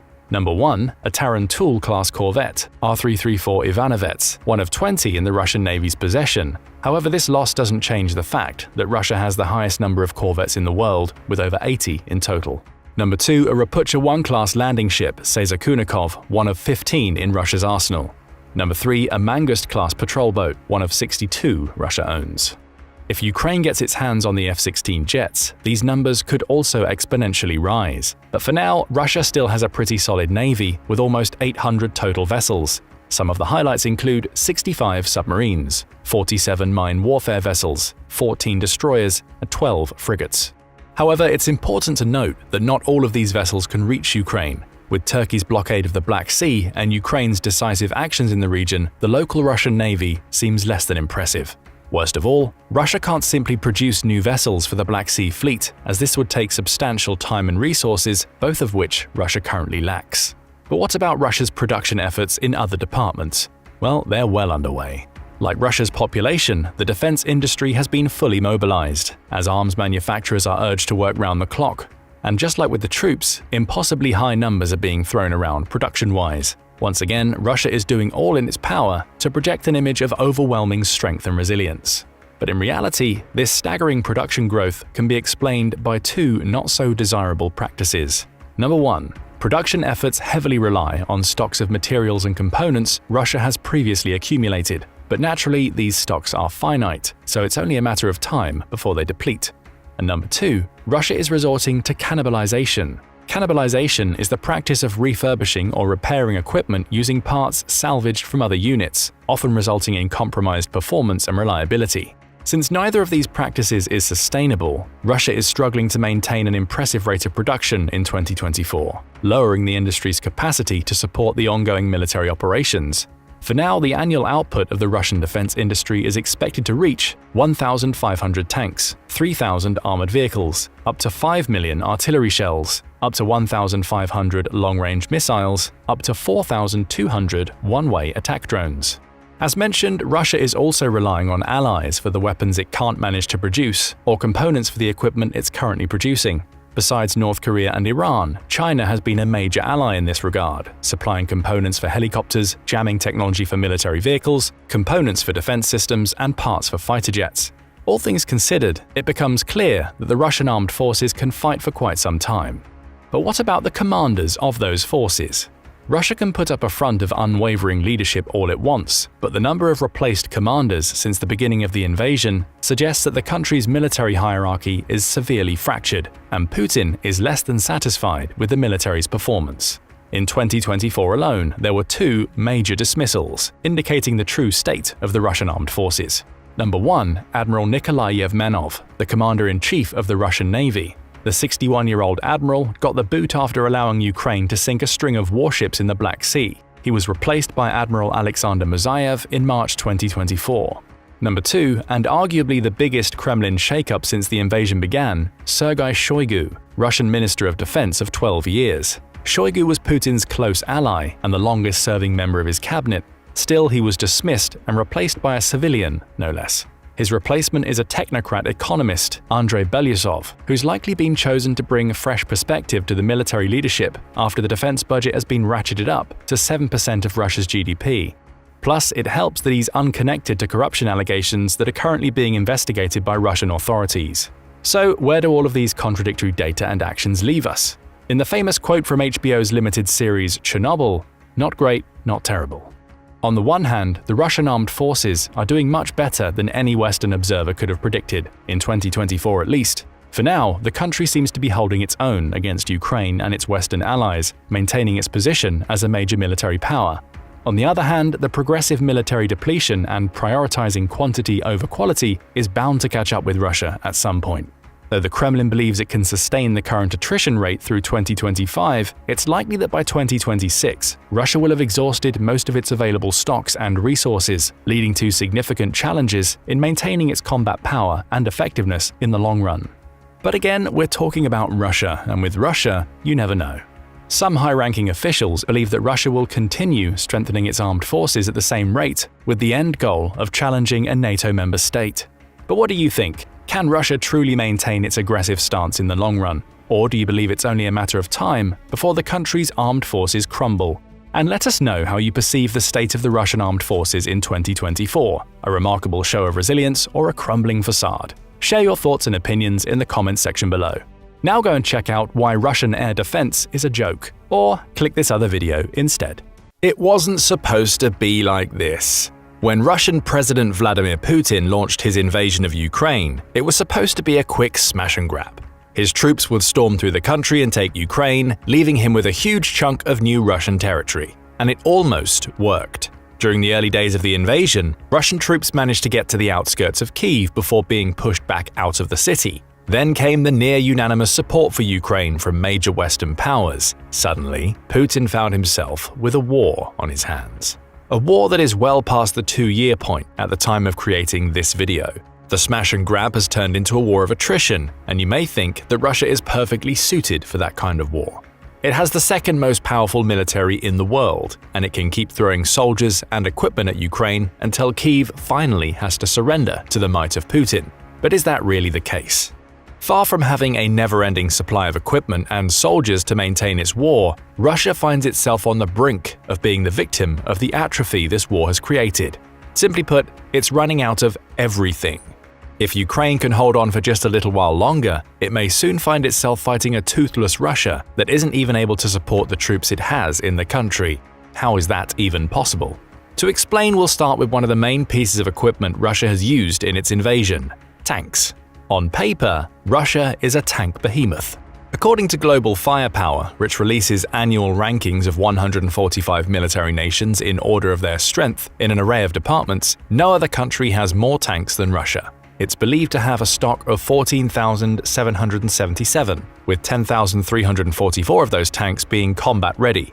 Naturally, you might assume that would mean that it can keep driving more and more tanks into Ukraine, no matter how many the Ukrainians have taken out. That's until you start to look into the numbers. In April 2024, Forbes examined the state of Russia's army and how long it will be capable of sustaining its offensive. When looking at the country's tanks, it makes the important note that Russia is capable of producing around 500 to 600 new tanks annually, which it's using to replace the tanks it's losing in Ukraine. The problem is that it's losing tanks at a higher rate than it's replacing them. In February 2024, just before the war's 2-year point, Reuters published an article claiming that Russia had lost more than 3,000 tanks in Ukraine. That was equal to the country's entire pre-war active inventory. Plus, basic math shows us that losing 3,000 tanks in 2 years means that Russia is losing 1,500 tanks annually, yet it's only producing between 500 and 600, around a third of the amount it's losing. It's an unsustainable system, as well as one that's led to Russia having to rely on far less conventional methods of transporting its troops, methods like having them drive around in golf carts. A May 2024 article published in Forbes claims that 2023 saw Russia acquire around 2,100 Desert Cross 1003 all-terrain vehicles from a Chinese company. Though the name of this vehicle may sound impressive, the reality is that the Desert Cross 1003 is little more than a heavy-duty golf cart. It's compact, offers practically no protection to the people driving in it, and shockingly, it's been finding its way to the front lines. That's not the way these vehicles are intended to be used. It's entirely possible to see the Desert Cross 1003 serving as a useful runaround vehicle behind the war's front lines. It can be used to transfer troops and equipment between stations, meaning the purchase has a practical purpose. However, Forbes reports that Russia's troops are so starved of vehicles that they've taken to riding the Desert Cross 1003 into battle. The Desert Cross 1003 isn't suitable for the front lines. The vehicle weighs just 1.5 tons and has an 85 horsepower engine, with no heavy armaments or armor to protect the crew inside. For those reasons, it becomes easy pickings for Ukraine and its drones. Several reports suggest that Russians riding these golf carts have been shredded by drone fire. One such incident saw the Drone Strikes Company, typically a support branch for Ukraine's 47th Mechanized Brigade, spot a team of 7 Russian soldiers riding a Desert Cross 1003. After briefly monitoring the Russians from the air, the Strike Drones Company concluded they'd be able to do little to defend themselves from a drone attack, so it launched one. All 7 Russian infantrymen were killed in the attack, and worse yet for Putin, the entire thing was recorded as it happened by the drones before being uploaded onto the Telegram social media network. But let's come back to tank numbers. Though Russia is only building enough tanks to replace about a third of its inventory annually, it's still able to send more tanks into Ukraine. That's according to Henry Boyd, who's the Senior Fellow for Military Capability at the International Institute for Strategic Services. He estimates that Russia managed to put between 1,000 and 1,500 tanks into service between February 2023 and 24, which would be enough to replace the tanks it's already lost. The problem? The vast majority of those tanks are older models that are extremely vulnerable to Ukrainian anti-tank defenses such as the Javelin system. The situation is so bad, according to Boyd, that only 200 of the tanks Russia sent to Ukraine during that period were new models. The rest were refurbished tanks, some dating back to the early post-World War II era of the Soviet Union. Moscow has been able to trade quality for quantity, Boyd claims, going on to point out that it could likely sustain another 3 years of heavy tank losses by relying on and refurbishing its older inventory. However, the longer Russia relies on these older tanks, the heavier those losses may become. After all, Ukraine has the ability to take out tanks en masse. It's proven that already. Sending older tanks in after new ones is simply a recipe for the country to be able to destroy more of Russia's inventory. That may be why we're seeing some Russian troops resorting to driving unarmored golf carts around Ukraine. Their tanks are being destroyed at such a rapid rate that there simply aren't enough to go around on the front line that stretches for around 600 miles. Still, perhaps it's not quite accurate to say that Russia is running out of tanks. It still has plenty of Soviet-era tanks, such as T-60s, in its stockpile. Instead, it's more accurate to say that Russia is running out of modern tanks that can actually be effective on the battlefield, forcing it to rely on older and outdated models that are becoming increasingly easy pickings for Ukraine. Of course, having to dig deep into these stockpiles also creates a problem for Russia in the future. If it wins the war in Ukraine and then decides to turn its attention to another country, such as Macedonia, it will need to spend years replenishing its tank supplies before it can launch another assault in the same vein as the one it's launched in Ukraine. We see a similar situation with Russia's armored vehicles. According to the IISS, Russia lost more than 3,000 armored fighting vehicles between February 2023 and February 2024, bringing its total losses during the war up to 8,800. That means it's losing vehicles at a rate of around 4,400 annually, leading to an even higher attrition rate than it's seeing with its tanks. On the surface, this should be a problem for Russia, at least if figures produced by London's Royal United Services Institute, or RUSI, are to be believed. It points out that Russia is creating around 4,500 armored vehicles per year, which is just about enough to make good on the losses it's experiencing on the Ukrainian front lines. A pair of RUSI analysts, Nick Reynolds and Jack Watling, even point out that this rate of armored vehicle manufacture has the Kremlin believing that it can sustain the current rate of attrition through 2025. But there's a catch. Much like Russia's tanks, the supposedly new armored vehicles being sent into Ukraine aren't new at all. The RUSI estimates that around 80% of them are simply older armored vehicles, many again dating back to the Soviet era, that have simply been given a quick refurbishment and modernization before being pushed out onto the front lines. That approach is working right now. Enough of Russia's older vehicles are in good enough states of repair that they can be quickly turned around and sent to Ukraine.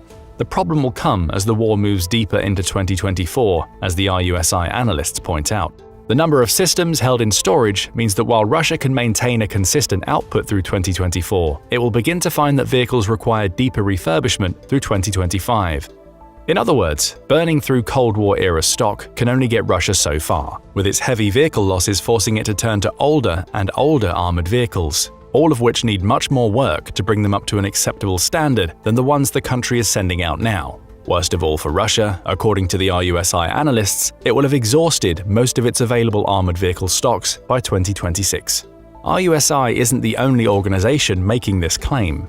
In early 2024, the Estonian Defense Ministry also suggested that Russia is relying far too heavily on its old war stocks, preferring to refurbish what it already has rather than building new armored vehicles.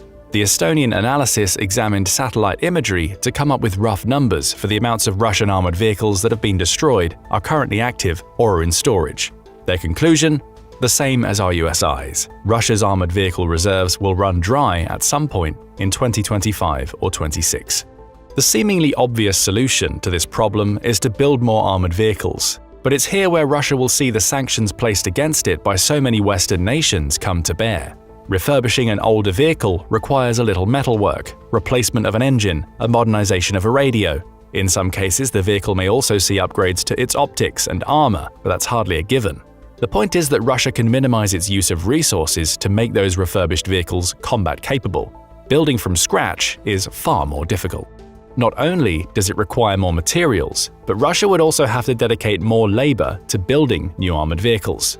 It may be able to handle the latter issue, but when it comes to stockpiling what it needs, the Estonian Defense Ministry points out that significantly improving production quality under international sanctions is likely unrealistic even in the medium term. The problems Russia faces are threefold. It's going to increasingly struggle to get machine tools, high-quality components, and factory equipment if the sanctions against it remain in place. Of course, Putin has options. He could import these tools and components from China, though that option comes at the expense of quality, according to the Estonian analysts. And even that may be not as strong an option in mid-2024 as it was during the earlier months of the war. As Reuters reported in April 2024, the United States has repeatedly threatened to extend its sanctions on Russia to China. Beijing has taken that threat seriously. The country's biggest banks are now pulling back from financing transactions related to Russia, forcing many Chinese companies that still want to do business with Russia to go underground. Smaller banks that may be able to pass under the American radar, along with cryptocurrency, are becoming the go-to methods of receiving payments for these companies. But that in itself presents a problem for Russia. It means that the country can no longer make smooth transactions with China. It has to delay by using workarounds and unofficial channels. So even if Russia is able to build a stockpile of vehicle components and factory tools thanks to China, it's likely going to receive them at a slower rate than it would like. Plus, there are questions as to whether the required quality will be there when those parts arrive. The Estonian analysts say all of this adds to Russia likely being incapable of scaling up or expanding armored vehicle production beyond the levels it currently sits. RUSI agrees, with Reynolds and Watling writing in their report that this will necessarily mean a significant decrease in vehicles delivered to the military. A decrease that leads to situations like those where Russian troops are being forced to drive around in unprotected golf carts on the front lines. There is one caveat to Russia's armored vehicle conundrum. Ukraine has to keep the pace that it set during the first 2 years of the war. Destroying Russia's armored vehicles at a rate of around 4,500 per year will mean that it surpasses Russia's ability to bring more vehicles to the front lines. Ukraine simply needs to hold out, allowing the sanctions placed on Russia to force it to dig deeper into its mothballed stockpiles of armored vehicles as it struggles to manufacture new ones itself. Now let's switch the focus to people. In February 2024, CBC reported that a senior US Pentagon official claimed that Russia had lost 315,000 soldiers in the first 2 years of the war. For context, that's equivalent to the entire army that Russia sent to Ukraine, meaning Moscow has essentially needed to raise 2 armies for the war. It's perfectly capable of doing that.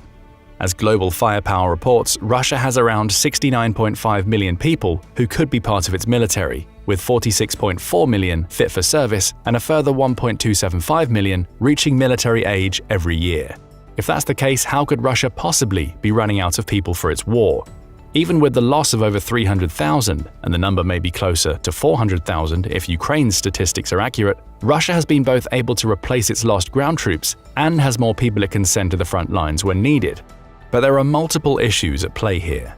The first is that many of Russia's soldiers simply don't want to be in Ukraine. In April 2024, AP News quoted the Russian media outlet Mediazona when it pointed out that there have been more than 7,300 cases of Russian soldiers going AWOL since the beginning of the war. That may not seem like a high number in the context of the 300,000 plus that were sent into Ukraine. That is until you realize that it represents a six-fold increase in the number of deserters in the year before the war began. Other groups and countries are reporting record numbers too. For instance, Idite Lesom, roughly translated to Get Lost, is a group operated by Russian activists in Georgia. It exists to help soldiers who wish to desert disappear from Russian military scrutiny. It says that just 3% of the requests it received came from Russian soldiers seeking to leave the military in the spring of 2023. But by January 2024, that percentage had increased to around 30%, with the group receiving around 500 such requests during the first 2 months of 2024. Again, these numbers are small in the grand scheme of Russia's army, but they are indicative of a morale issue that could lead to even more Russian soldiers deserting as the war continues. Plus, even those who don't desert may still lack the morale needed to fight, as well as they otherwise might, weakening Russia in the process. As for countries, they are encountering more and more Russians at their borders. The AP News report points out that the United States granted refugee status to fewer than 300 Russians in 2022.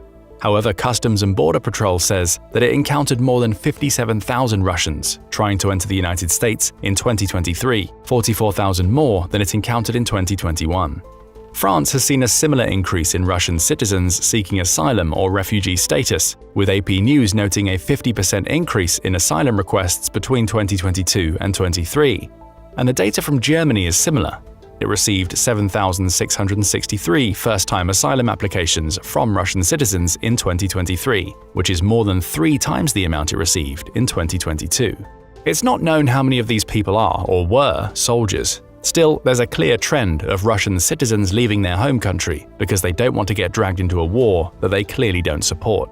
On a wider scale, the BBC estimates that anywhere between several hundred and several million Russians had left their homes by June 2023. Interestingly, this was a trend even before the Ukraine war started, with the BBC pointing out that many who disagreed with Putin's 2014 annexation of Crimea, along with recent laws that make it easier for Russia to punish dissent, have led to many leaving. Again, these numbers may not appear especially impressive in the context of Russia having many millions more people at military age, but as with the morale issue leading to desertions, they're indicative of a divided Russia. Even some within Russia, including those who've served in its military in the past, believe Moscow is coming close to running out of people. Speaking to GB News in early 2024, a former Russian commander named Igor Girkin claimed that Russia's army is light on numbers and that it's likely the country doesn't have any broad offensives planned for 2024 in light of this issue. Girkin would know. Now in a Russian prison under charges of extremism, he played a key role in helping Russia to annex Crimea in 2014. He believes that Russia finds itself at a point where it already needs to patch up holes in the ranks, and that Moscow will have practically no one to fight its war unless Putin mobilizes at least a portion of Russia's civilian population. There have already been signs of this increasing need to mobilize people outside of Russia's active military. In July 2023, Putin revealed plans to raise Russia's maximum mobilization age to 70, with the plans even going so far as to accept soldiers back into the army who have already been discharged. The plans would also call for Russia's reservists to serve until they're 60, meaning even those who've retired could be called back up. Junior officials find themselves in a similar position. They can still be called up until they're 60. These aren't the actions of a nation that has a steady supply of competent manpower with which to win a war. And competent may be the key word here. As Russia finds itself increasingly relying on new recruits to bolster its numbers, the training those recruits undergo could grow worse. According to Understanding War, a new Russian conscript should undergo between 1 and 2 months of basic training, which is followed up by anywhere between 3 and 6 months of advanced training before they arrive at their assigned units. Once in those units, the new recruits should be trained further with the help of veterans already serving on the front lines to hone their skills and get them ready for active combat. All told, a soldier shouldn't deploy with less than 4 months of training. Yet Understanding War pointed out in March 2022 that Russia engaged in the rapid deployment of fairly untrained reservists right from the beginning of the war. It also said that Russia's reservist and contract servicemen numbers, which are an impressive 2 million on paper, may not be ready for the fight either. Historically, just 10% of those reservists go through the refresher training before being sent back to war, leaving many operating on outdated or half-remembered training from years ago. The situation is so bad that RAND reported in 2019 that Russia actually only had around 5,000 troops who could be considered reserves in the Western sense, meaning they receive regular monthly and annual training, all of which leaves the many hundreds of thousands of reservists Russia claims to have weaker than they should be. The Moscow Times backs these claims up with the story of Ivan, an anonymous soldier on the front lines of Russia's offensive in July 2022. The 31-year-old Ivan told the newspaper he'd received just 5 days of training before he was sent to Ukraine. Others had it even worse. There was a soldier in our company who didn't know how a machine gun works. I wouldn't want to be next to him in the battle. How can you fight like that? How indeed. Sending soldiers into Ukraine with less than a week of training suggests Russia is less interested in developing capable soldiers and more interested in deploying cannon fodder. Perhaps this is part of the plan: send wave after wave of poorly trained soldiers to deplete Ukraine's resources. Whatever the case may be, Russia is finding itself in a position where it's running out of well-trained troops who are already on the front lines and is replacing them with poorly trained conscripts and reservists who likely shouldn't be on the front lines in the first place. Still, Russia has other approaches beyond sending untrained people to war on the ground, such as its vaunted air force, the VKS.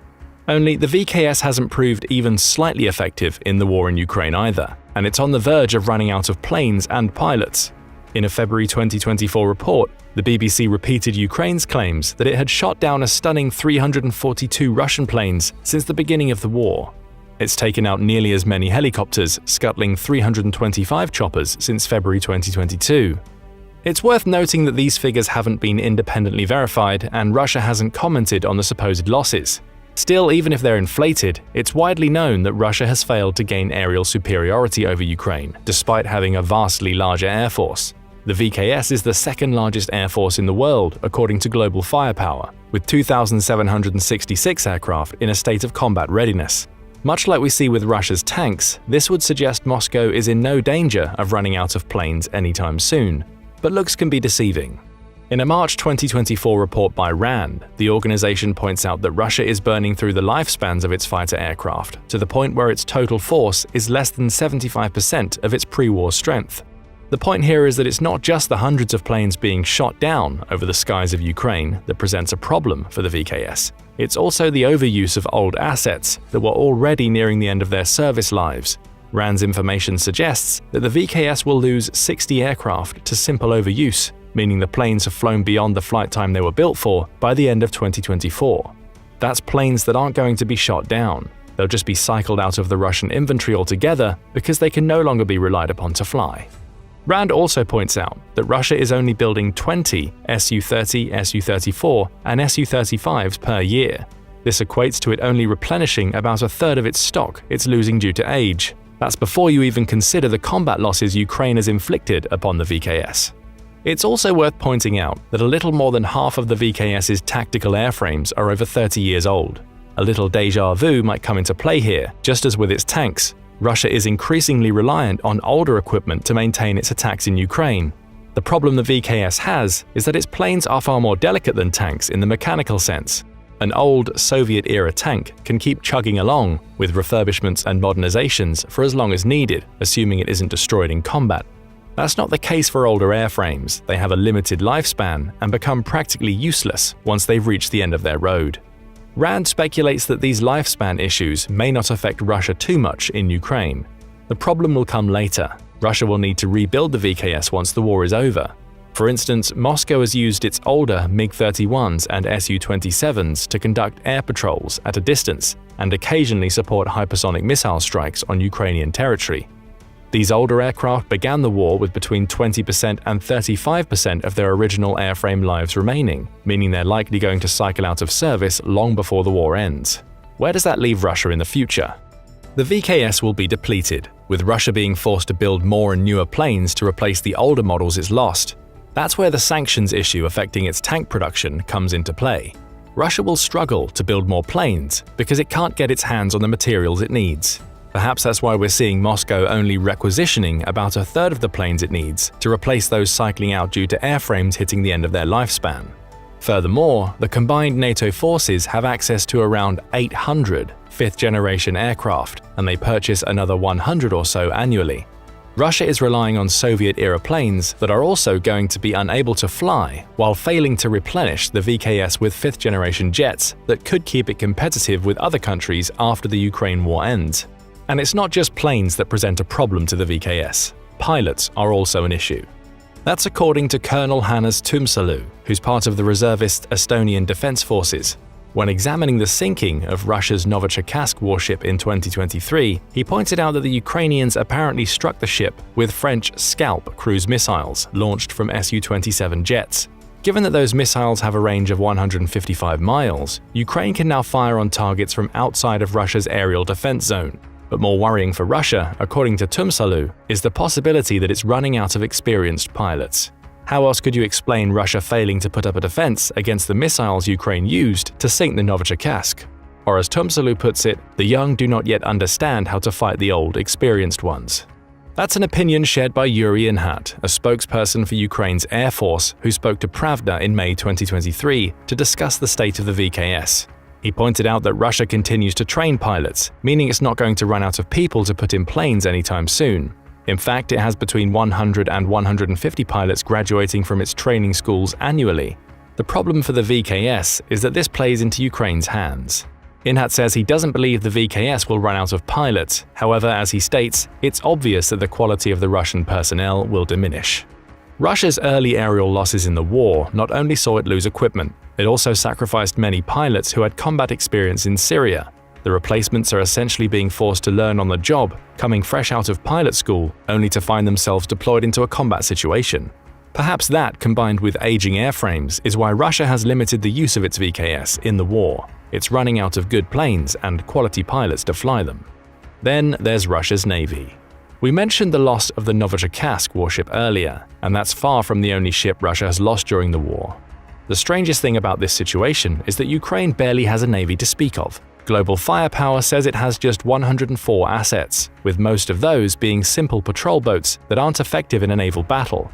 We should have seen Russia take advantage of that fact. The dreaded Black Sea Fleet should have dominated the waters that give it the name, providing Moscow with a waterborne passage into Ukraine. But that isn't what's happened. Instead, Ukraine has wreaked havoc on the Black Sea Fleet. In March 2024, Ukraine announced that it had destroyed or disabled around a third of the warships in the Black Sea Fleet since the beginning of the war. That announcement came in the wake of Ukraine scuttling the Kostiantyn-Olshansky as it rested in the docks of Sevastopol, with the strike also managing to cause damage to a pair of Russian landing ships, the Azov and Yamal. It's a story that's repeated multiple times during the conflict. Russia's Black Sea Fleet has proven ineffectual, at least compared to the impact it was expected to have. Ukraine has made clever use of missile strikes, such as the one targeted at Sevastopol, as well as unmanned maritime drones to pick away at Russia's navy. Take the sinking of the Cesar Kunikov warship as another example. In a 3-minute video released following the ship's sinking, observers watched as a small speedboat sped toward the warship. After drawing nearer, there's a huge explosion. The Cesar Kunikov is seen rolling onto its port side before sinking beneath the waves. That speedboat wasn't a boat at all, at least not in the traditional sense. It was an unmanned maritime drone called the Magura 5 that Ukraine essentially used to launch a kamikaze attack, only without a human sacrificing themselves to take out a Russian ship. That incident caused Putin to strip command from the admiral who leads the Black Sea Fleet. Russia's problem is that it now faces a new era of warfare, one in which its ships are vulnerable to unmanned attacks and missile strikes, as well as the traditional warfare of old. It's not fighting a naval battle, at least not one it can recognize, with Ukraine, and yet it's still losing many of the ships it sends into the Black Sea. Worse yet, it's struggling to replace them. That's according to Katarina Zisk, a professor of international relations and contemporary history who works with the Norwegian Institute for Defense Studies. She points out that Putin issued an order for a constant Russian naval presence way back in December 2013, clearing the way for the construction of special ice-class vessels that come equipped with ice-breaking capabilities to make that presence possible. Russia's shipbuilding industry presented plans, and Moscow has invested heavily in developing these vessels. Yet nothing of substance is emerging from Russia's shipyards. The LK-110, which should be Russia's next-generation nuclear-powered icebreaker, is still in its development phase. But far more worrying for Moscow is that its naval development program is stalling out, even at its earliest phases, due to the combination of economic, financial, and structural problems. Zisk explains that ineffective resources and corruption, all added to the sheer cost of developing new ships, has slowed construction to a crawl. She also points to Western sanctions as having hit Russia's shipbuilding industry hard. Those sanctions were put in place when Russia annexed Crimea in 2014 and have only intensified since the beginning of the Ukraine war. Zisk highlights how Russia's navy is cut off from much of the equipment it needs to build its next generation of ships, with diesel-powered units that used to come from Germany now being far harder to come by. Gas turbine engines Moscow used to buy from Ukraine have also dried up, for obvious reasons. Christian Arland, a senior researcher at the Norwegian Defense Research Establishment, adds to this, claiming that Russia's entire shipbuilding industry is plagued by uncertainty. Assuming that construction starts before the end of this decade, the first vessel of the class is unlikely to be completed before 2025 at the earliest, he told the Barent Observer in 2016. Time has proven him correct. Returning to the Black Sea Fleet, a May 2024 Forbes article points out that Ukraine's steady degrading of the Black Sea Fleet, it sunk 15 of the 36 warships the fleet had prior to the war, is moving at such a pace that Russian manufacturing can't keep up. It's also worth pointing out that Turkey is blocking Russia from sailing ships through the Bosporus Strait to reach the Black Sea. As such, Russia is forced to supplement its fleet with smaller ships, which are easier targets for Ukraine as it tries to build more ships in the Black Sea shipyards. Those shipyards are in range of Ukraine's drones.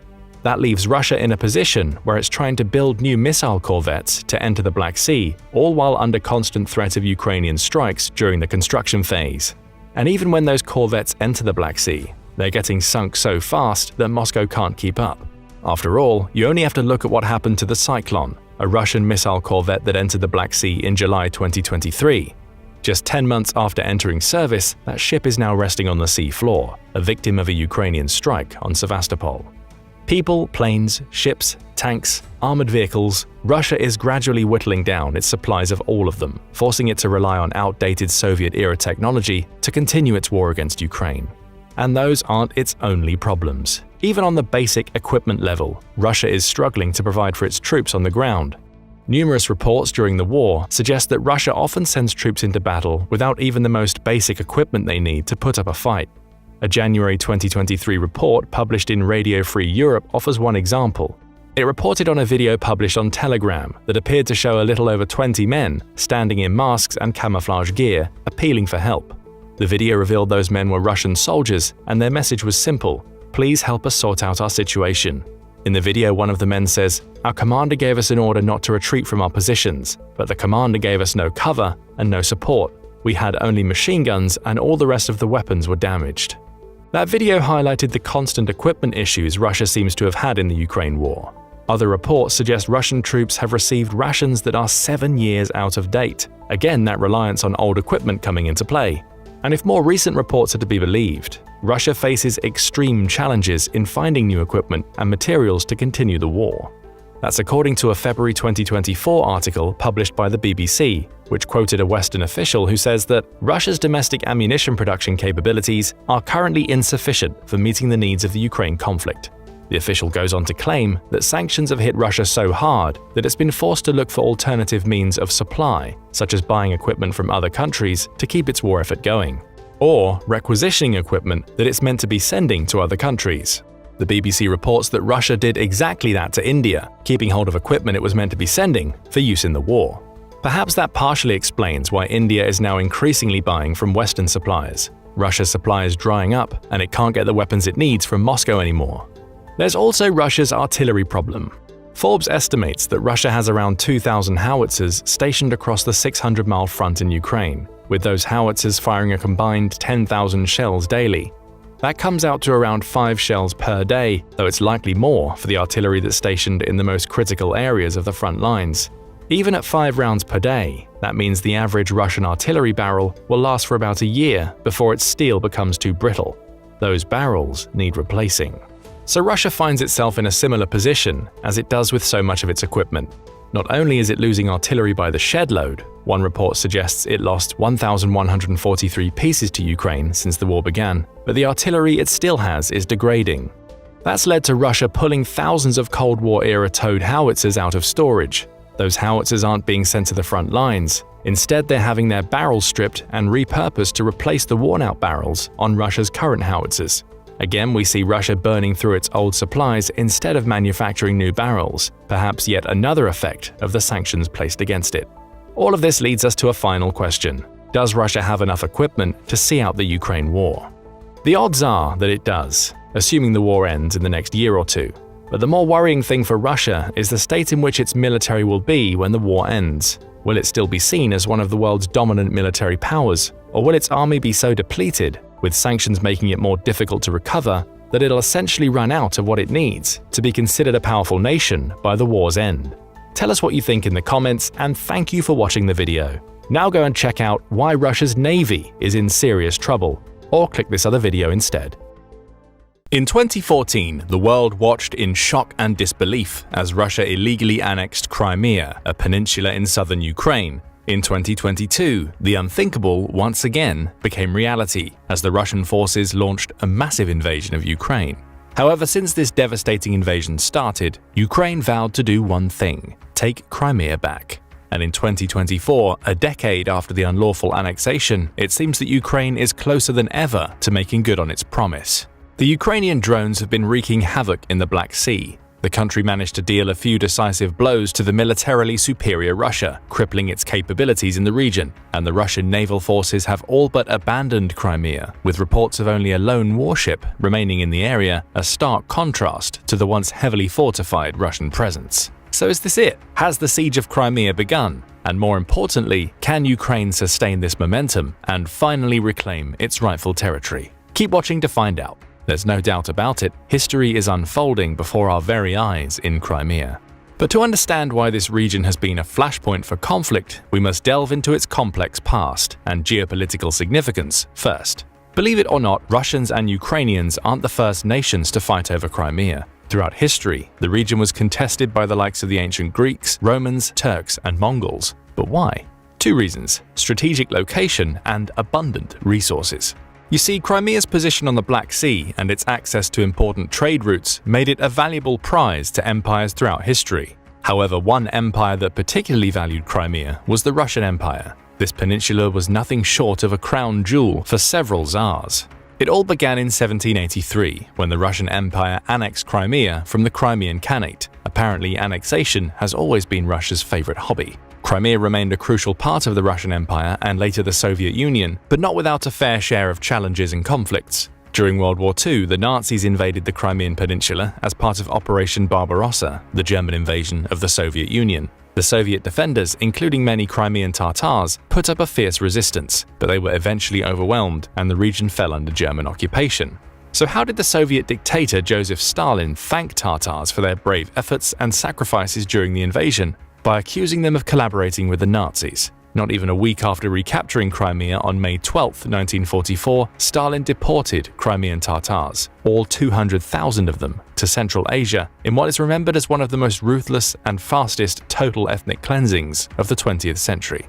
4 decades would pass before Tatars were allowed to return to Crimea in the 1980s, but by this point, Crimea was no longer their home. It was now populated by ethnic Russians and Ukrainians. Tatars, once the indigenous population of the Crimean Peninsula, were now the minority. To make matters worse, they were also heavily vilified and persecuted upon their return. That explains how Russians and Ukrainians came to live in Crimea, but how did the peninsula become part of Ukraine in the first place? Well, this actually happened before the return of the Tatars in 1954 specifically. The Soviet leadership, under the Communist Party First Secretary Nikita Khrushchev, decided to transfer the Crimean Oblast from the Russian Soviet Federative Socialist Republic to the Ukrainian Soviet Socialist Republic, which has always had close ties to the region.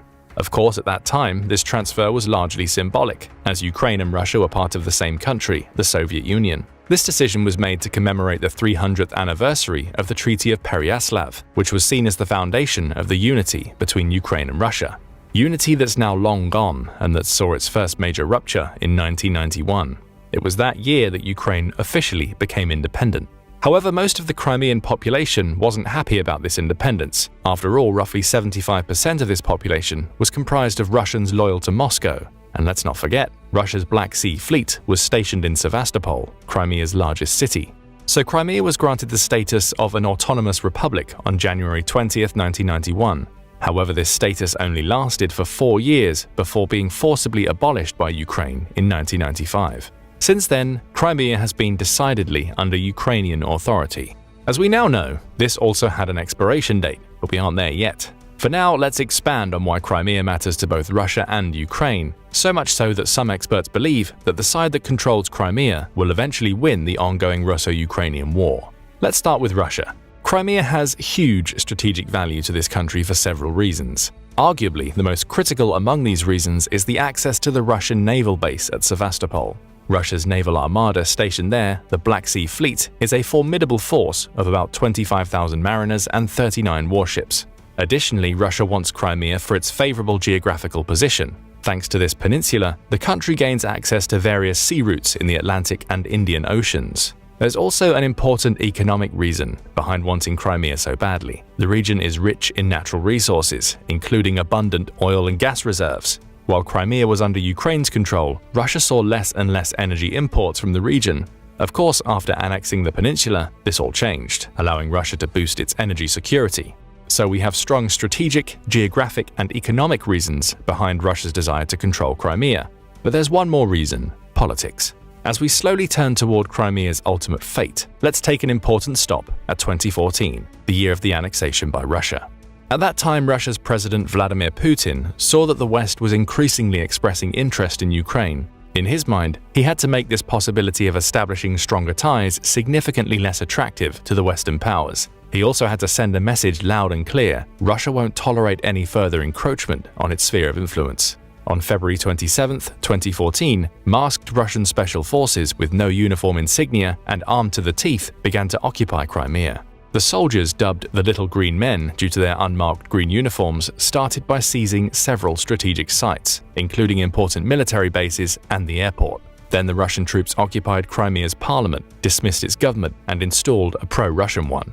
These senseless moves were followed by a bogus referendum on March 16th, when 97% of the Crimean people supposedly voted to join Russia. Of course, supposedly is the key word here, as the referendum was held under Russia's occupation and without any international oversight. But since when has international law ever stopped Putin in his reckless quest for power and control?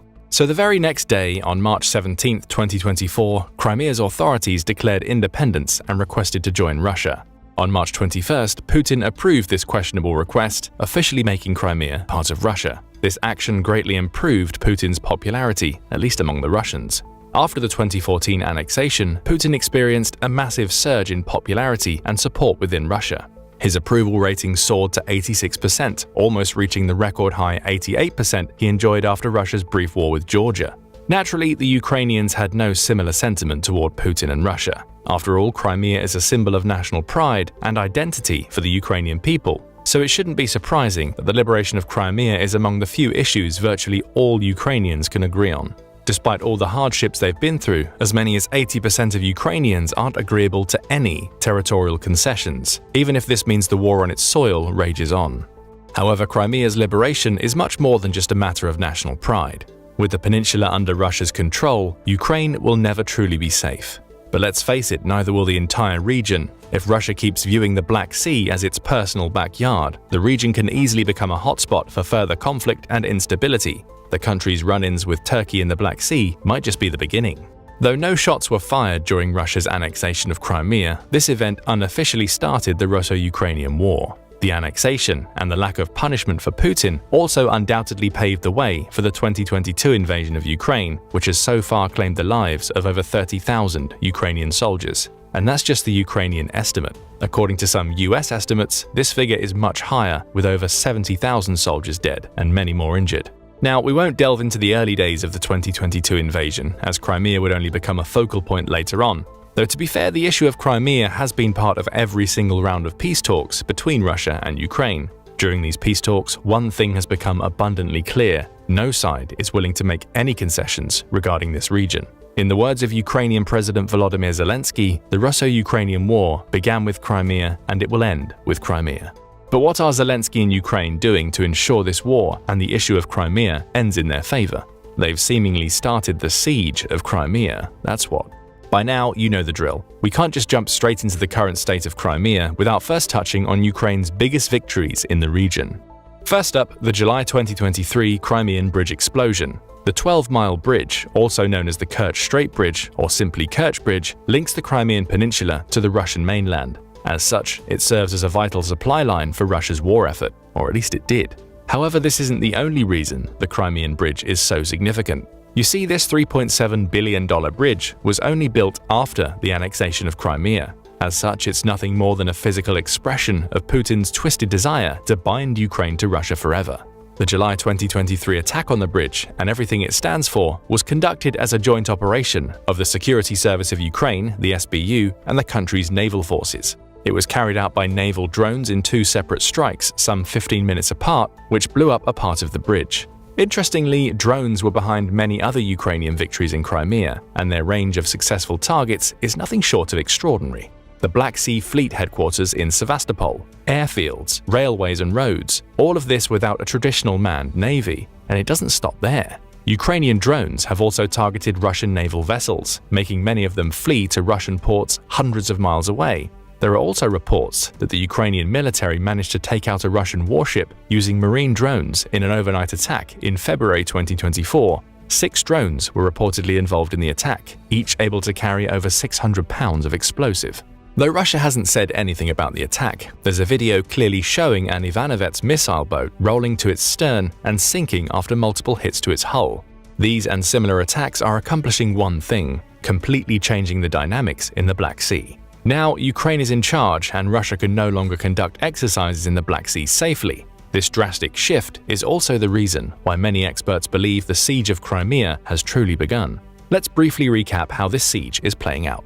Although the Ukrainian attacks didn't manage to damage the structure of the Crimean Bridge, they did accomplish one monumental thing. Military supplies are no longer being sent across this bridge. Why? It's simply too dangerous. A new attack might be right around the corner, and the Kremlin doesn't want valuable resources going to waste this way. But the Crimean Bridge isn't the only strategic point Ukraine has taken care of. The country's military has also been targeting other crucial elements like tank landing ships, also known as LSTs, which can move supplies across the Azov Sea, and dry docks in Sevastopol. This is just one of the ways Ukraine has been able to keep the pressure on Russia. Another way, this brings us back to drones. As we mentioned, Ukrainian drones are wreaking havoc in the Black Sea, and no vessel is safe. That's why it shouldn't be surprising that some reports suggest that Russia's Black Sea Fleet has almost abandoned Crimea. If these reports are to be believed, there's only one Russian warship left. The warship is reportedly able to fire cruise missiles but hasn't done so yet. That might be the reason the Ukrainian Navy spokesperson Dmytro Pletenchuk labeled the ship as a loser. The current situation in Crimea means that Ukraine is one step away from achieving a major goal, completely eliminating the presence of Russian military ships in the Black Sea region. However, the sea isn't the only area the Ukrainians want to be free of the Russians. There's the sky as well. In February 2024, Ukraine's Air Force damaged 3 Russian aircraft at the Belbek military airfield using the Scalp Storm Shadow long-range cruise missiles. The very next month, a Russian Su-35 flanker fighter jet was downed, crashing into the Sea of Sevastopol. Though there isn't an official confirmation of the cause of the crash, many experts speculate that the aircraft was shot down. All of these Ukrainian actions have undoubtedly given hope that Ukraine is gaining the upper hand in Crimea, possibly signaling a decisive turning tide in the Russo-Ukrainian war. But can Ukraine truly go all the way? Can it liberate Crimea? Interestingly, for many stakeholders, the question isn't can Ukraine liberate Crimea, but should Ukraine liberate Crimea? Let's explain. You see, the Kremlin has repeatedly driven home a single message: if things don't go our way, the nukes are coming in. Though Putin still hasn't directly threatened to use nuclear weapons over the Crimea issue, this scenario can't be entirely dismissed. Now, whether there's any truth to these suggestions of nukes or they're nothing but a desperate bluff by a desperate man isn't important at the moment. What is important is that many countries seem to believe that they are truthful. As a result, there seems to be a kind of paralysis in the international community, a reluctance to take decisive action on Crimea. That probably explains why Paris, Berlin, and even Washington aren't exactly rushing to arm Ukraine to retake Crimea and Donbass. According to some experts, Mariupol is fair game, but anything beyond that is crossing a line. Let's say Ukraine does decide to go through with it and cross that line. What will happen? In other words, let's revisit the "can Ukraine liberate Crimea" question. To do so, Ukraine would have to accomplish 3 things. Number 1. Demolish the entire Crimean Bridge. Though the structure isn't currently used to transport military supplies, it doesn't mean it'll stay that way. However, such a massive bridge can't possibly be brought down with a few drones. This endeavor would require a lot of strategically placed explosives. Of course, these explosives can't just be placed in broad daylight. The Ukrainian military would have to carry out a complex operation involving deception and misdirection to pull off this feat successfully. Now, to be fair, the Ukrainian military has proven itself already to be rather clever and savvy, so there's a chance that they could successfully execute such a plan. However, this would be an immensely risky move that could easily lead to further escalation of the conflict. The same goes for taking out all Russian military capabilities in Crimea, which is also the second step to retaking it.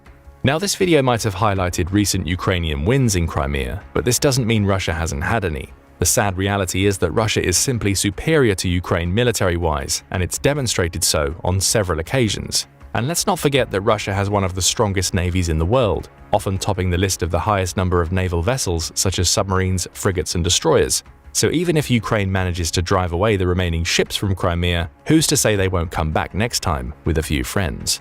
Russia's military superiority also poses an obstacle to the third step Ukraine would have to make to regain Crimea: regain control of key strategic areas. When you assess these three conditions in more detail, it becomes clear why Poland's president, Andrzej Duda, had expressed doubts over Ukraine's ability to take back Crimea. And Poland has been one of Ukraine's staunchest supporters since the beginning of the invasion. But if you remember, everyone also believed that Kyiv would fall in a matter of days once the invasion started. And yet here we are 2 years later, with Kyiv still under Ukrainian control, so let's give Ukraine some credit. After all, its military has managed to hold the front lines despite the so-called ammunition famine over the last couple of months. The only major loss was Avdiivka, a town in the east, the first city to fall in over 9 months. But how did they do it? By consolidating around defensive positions and relying on precision munitions and FPV drones. For the most part, Russia isn't investing in precision munitions. The country's military is all about weapons of mass terror and destruction. Take the Tsar bomber as an example. This 25-ton thermonuclear bomb is the largest nuclear device ever created, and it was created back in 1961. When it was tested, the explosion produced approximately 57,000 kilotons of energy, the most powerful human-made explosion ever recorded. For comparison's sake, the largest nuclear device the US has ever tested only produced 15,000 kilotons, and the only nuclear devices ever used in combat, the ones dropped on Hiroshima and Nagasaki, only produced around 15 and 20 kilotons respectively. Of course, it seems wrong to say only, as these two atomic bombs left behind a legacy of tragedy and devastation, yet they pale in comparison to the destructive potential of the Tsar bomber. So you can see why the world doesn't take Putin's threat of nuclear detonation lightly. However, you can also see how Russia's focus on these large-scale weapons has given Ukraine a potential advantage in the conflict. And do you know what else gives Ukraine an advantage? The complete and utter lack of motivation in the Russian military ranks. As Lieutenant General Ben Hodges, former commander of the US Forces Europe, puts it, I don't think you could fill up a school bus with Russian soldiers that actually want to be there. Yet Russia will call up another 300,000 people every 2 months or so, despite not having the ability to train such a huge number of people adequately, especially when they lost so many of their more experienced officers. Another operation that has seemingly yielded great results is targeting Russia's oil refineries with, you guessed it, AI-powered drones. So far, these drones have hit 18 Russian oil refineries with a combined capacity of 3.9 million barrels per day. The goal of these attacks is simple: to weaken Russia's ability to sustain its war efforts. Yet not everyone seems to agree with this strategy. Believe it or not, the US, Ukraine's single biggest aid donor, is one of them. There are even reports that the US administration warned Kyiv to knock off these attacks. Why? Because they can drive up crude oil prices. Yep, that's the reason. It seems almost cruel to forbid Ukraine from going after Russia's oil and gas infrastructure when Russia has been terrorizing Ukraine's energy infrastructure. Plus, oil is a crucial part of Russia's war machine. But none of this matters to the US and allies if the consequences of Ukraine's attacks could lead to wider economic instability and hardships for many around the world.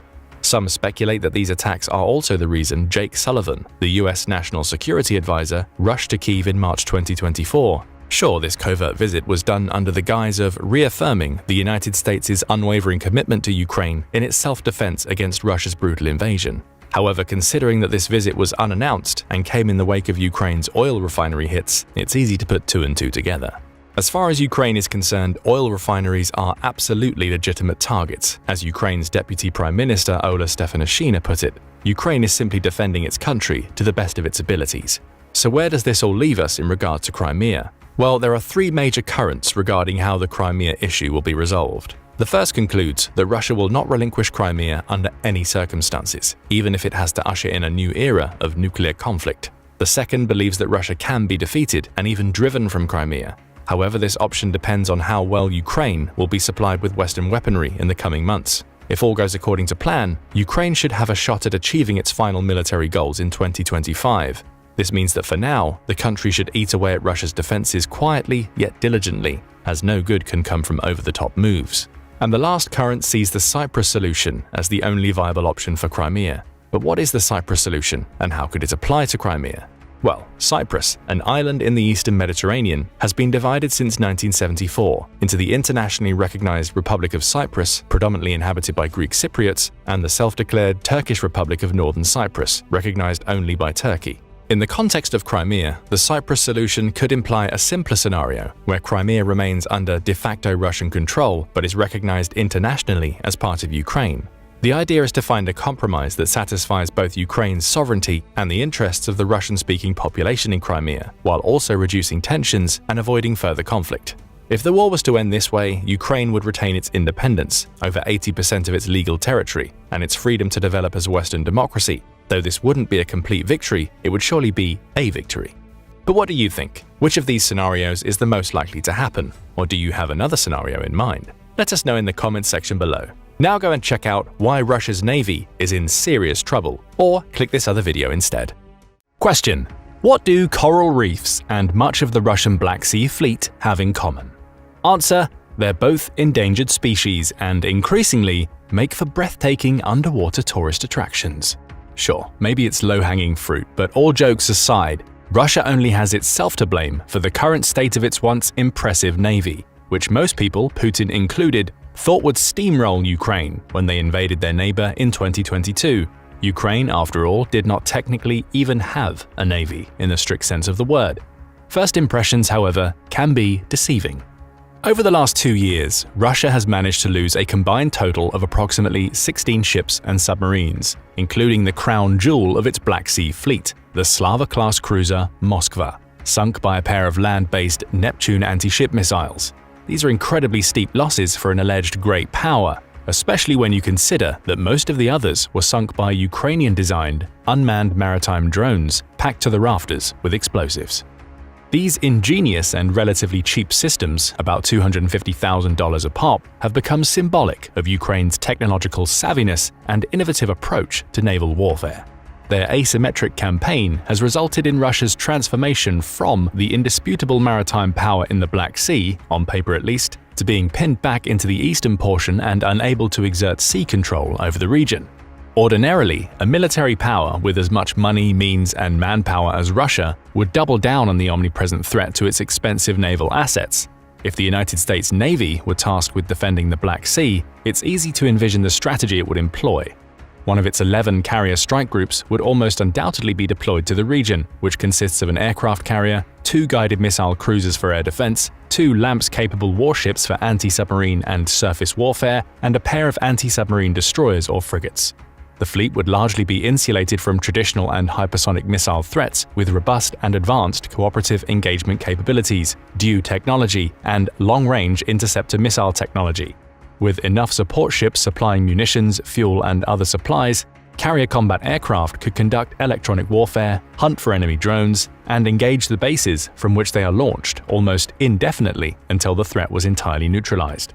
US naval assets possess superior radar and electronic warfare suites to down drones, Phalanx CIWS automated guns with 20mm Vulcan cannons, and Skynex-type airburst munitions to engage close-in surface threats and drone swarms, and helicopter-launched missiles to wipe out any drone boats that made it through the fleet's wide defensive perimeter. It would almost be overkill, and the modern US military knows almost no other way.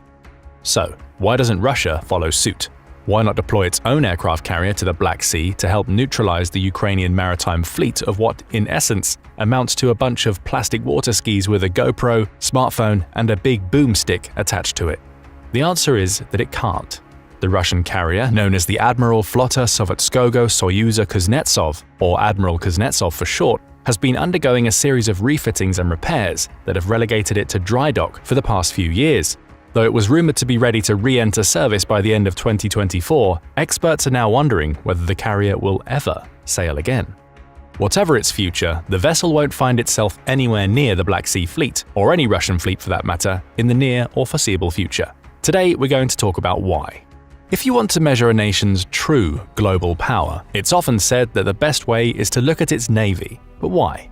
Naval vessels are expensive to produce and maintain. Only the richest nations with resources to spare can shoulder the cost of developing, testing, and projecting naval assets across the globe.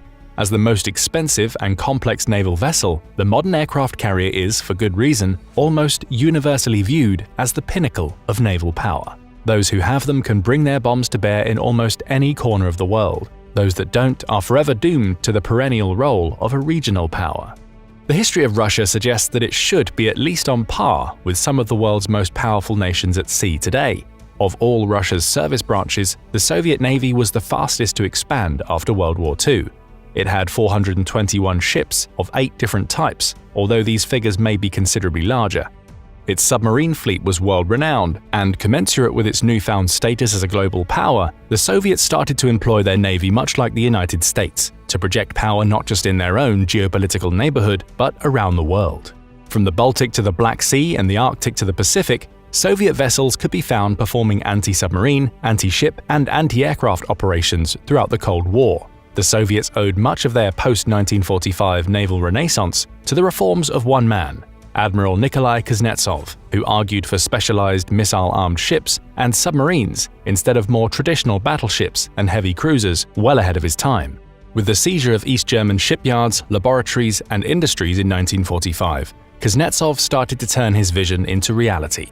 He's widely credited for having pressed the Soviets to experiment with hydrofoils, sound-seeking torpedoes, radars, sonars, guided missiles, and other advanced propulsion techniques that kept them apace with American technological advances, and in addition, for elevating the Russian Navy onto equal terms with the General Staff of the ground forces, thus setting up the Soviet Union for better joint coordination and strategic success for much of the Cold War. The Soviets adhered to a simple naval strategy at the time. They prioritized nuclear second strike capabilities and then used bombers, submarines, and large surface vessels to threaten NATO's sea lines of communication in the North Atlantic. By the 1970s, rapid advances in Soviet submarine, missile, and nuclear technology enabled them to challenge the United States' previously unquestioned naval supremacy for the first time. It took until 1985, however, for the Soviet Union to build its first aircraft carrier. Built by Black Sea Shipyard in Mykolaiv, Ukraine, the Admiral Kuznetsov was officially commissioned in January 1991 and became fully operational in 1995. After the Cold War and the dissolution of the Soviet Union, however, everything started to unravel. The Soviet Navy originally intended to launch a sister ship, the Varyag, but the project was disbanded in 1991, whereafter its incomplete and stripped hull was sold by Ukraine to China, who rebuilt the Varyag as the Liaoning, the People's Liberation Army Navy's first ever aircraft carrier. The Kuznetsov was launched at a time of unprecedented geopolitical turnover and massive budget cuts. It was fatefully marked for an inauspicious future from the start of its turbulent service history. In 1991, Ukraine officially declared its independence from the Soviet Union. That year, acting Soviet President Mikhail Gorbachev thwarted a coup attempt by communist hardliners to seize control of the country's political affairs. Gorbachev envisioned a more open, decentralized Soviet government with power distributed among the nation's 15 republics. His reforms may have rubbed the old guard of communist conservatives the wrong way, but they inspired nations like Ukraine, long held under the yoke of Soviet oppression, to exert themselves in foreign affairs. Accordingly, the same year, Ukraine's first elected president, Leonid Kravchuk, told the commander of the Kuznetsov, Viktor Yarygin, that the vessel was Ukraine's rightful property. Kravchuk ordered Yarygin to keep the ship in Sevastopol until the Ukrainian government could figure out what to do. Unfortunately for Kravchuk, Russian naval commander Yuri Ustimenko swooped in and ordered the ship's crew to sail to Russian waters so it could remain in the Soviet fleet. To this day, many Ukrainians still feel the Kuznetsov was unjustly stolen from them. In reality, they may have dodged a bullet. The ship has hung like a broken-down albatross around the neck of the Russian Navy ever since, becoming far more of a burden than a blessing. Before we get into the comically tragic tale of the Kuznetsov's modern service history, let's cover the basics. Relative to modern standards, and especially compared to the nuclear-powered American supercarriers like the Nimitz-class or Ford-class vessels, the Admiral Kuznetsov is modest, unwieldy, and inefficient, and that's putting it mildly. It is 1,000 feet long, it has a 236-foot beam and a 23-foot draft, and displaces 58,000 tons when fully loaded. Steam turbines, turbo-pressurized boilers, 4 shafts, and 4 fixed-pitch propellers drive the vessel through the water, each producing 2,011 horsepower. The ship has a maximum speed of 29 knots. By comparison, the Ford-class carrier, which has unlimited range, displaces double the weight, or 100,000 tons, holds double the aircraft and well over twice the crew, and is over 30 meters longer, can still travel 1 knot faster. The power generated by the Ford-class's 2 A1B nuclear reactors generate 250% more electrical capacity than the Nimitz-class carriers, enabling them to keep pace with far smaller vessels. The Kuznetsov does not run on nuclear power and has a maximum range of 9,800 miles and operational deployment time of 45 days before it must return to port. In their infinite wisdom, when the Soviets laid the keel of their lone carrier, they decided it would run on mazut, an outdated petrochemical that hasn't been used regularly for 50 years. Once seen as an eminently viable fuel for naval energy because of its high volume-to-energy ratio, it was soon found not only to be environmentally unsound, but dangerous for the ship's own crew. Mazut, you see, is incredibly vicious and tar-like. When burned, it emits a cloying, dense cloud of black smoke that clings to sailors' clothing and skin. In 2017, the vessel gained global notoriety when Britain's then Defense Secretary Michael Fallon dubbed it the Ship of Shame, as it passed through the waters close to the English coast, belching black smoke. So what exactly can the Kuznetsov do when it isn't in port topping off its fuel tanks with fresh batches of mazut? On paper, the carrier can carry 18 Su-33s, 6 MiG-29Ks, 4 Ka-31s, and 2 Ka-27s. It's designed to sail alone and, as a result, carries greater firepower than her US counterparts, who rely on escort vessels for mutual protection. Its armaments include 12 SSN-19 shipwreck, long-range high-speed sea-skimming SSMs, 24 VLS units loaded with 192 SAN-9 Gauntlet SAMs, and 8 Kashtan CIWS with dual 30mm machine guns, and 8 AK-630 CIWS. Compared to the 4 Phalanx CIWS and 4 Sea Sparrow launchers, each with 8 missiles carried by the Nimitz class, Admiral Kuznetsov is well armed for both air defense and offensive operations against hostile shipping. The problem, as you'll see later, is merely getting and maintaining the ship in the fight, not the fight itself. The way the Kuznetsov launches its aircraft is perhaps the most recognizable design feature, or flaw, depending on who you ask. Rather than utilize a modernized steam catapult to hurl heavily laden aircraft into the air off the carrier deck at breakneck speed, the Kuznetsov utilizes an old-school bow ramp. You know, the type of thing you and your friends built in grade school to launch your bike into the air in your front yard. The chief flaw of the bow ramp is that it supposes severe limitations on the types of payloads you can launch, which, in turn, constrains the types of missions you can conduct. Physics and gravity exert more of an influence on unassisted bow ramp launch operations. Consequently, the Kuznetsov's crew must adhere to strict takeoff weight limitations, which restrict the amount of ordnance and fuel a jet can carry, and in turn, reduces the jet's offensive effectiveness and range. When the carrier launched in 1995, Russian naval officers were optimistic that the Kuznetsov, deployed in tandem with their powerful submarines, might be able to help their nation remain a major global sea power, even as the country navigated its uncertain future. It didn't take long for fate to take its course. On its first deployment to the Mediterranean in 1996, the carrier was anchored off the port of Tartus, Syria, to conduct its first set of continuous flight operations. At one point during the mission, the carrier's evaporators broke down, stranding thousands of Russian sailors aboard with no fresh water. It was the start of an almost endless stream of technical, mechanical, and engineering issues. Over the next 20 years, Admiral Kuznetsov conducted a series of additional deployments and demonstrations in the Mediterranean, North Sea, Barents Sea, the Atlantic, and the Black Sea. Working with other Russian surface ships, it was pretty common to see the carrier involved in large-scale exercises, rescue operations, escort missions, and naturally, extensive maintenance whenever something broke or needed revitalization.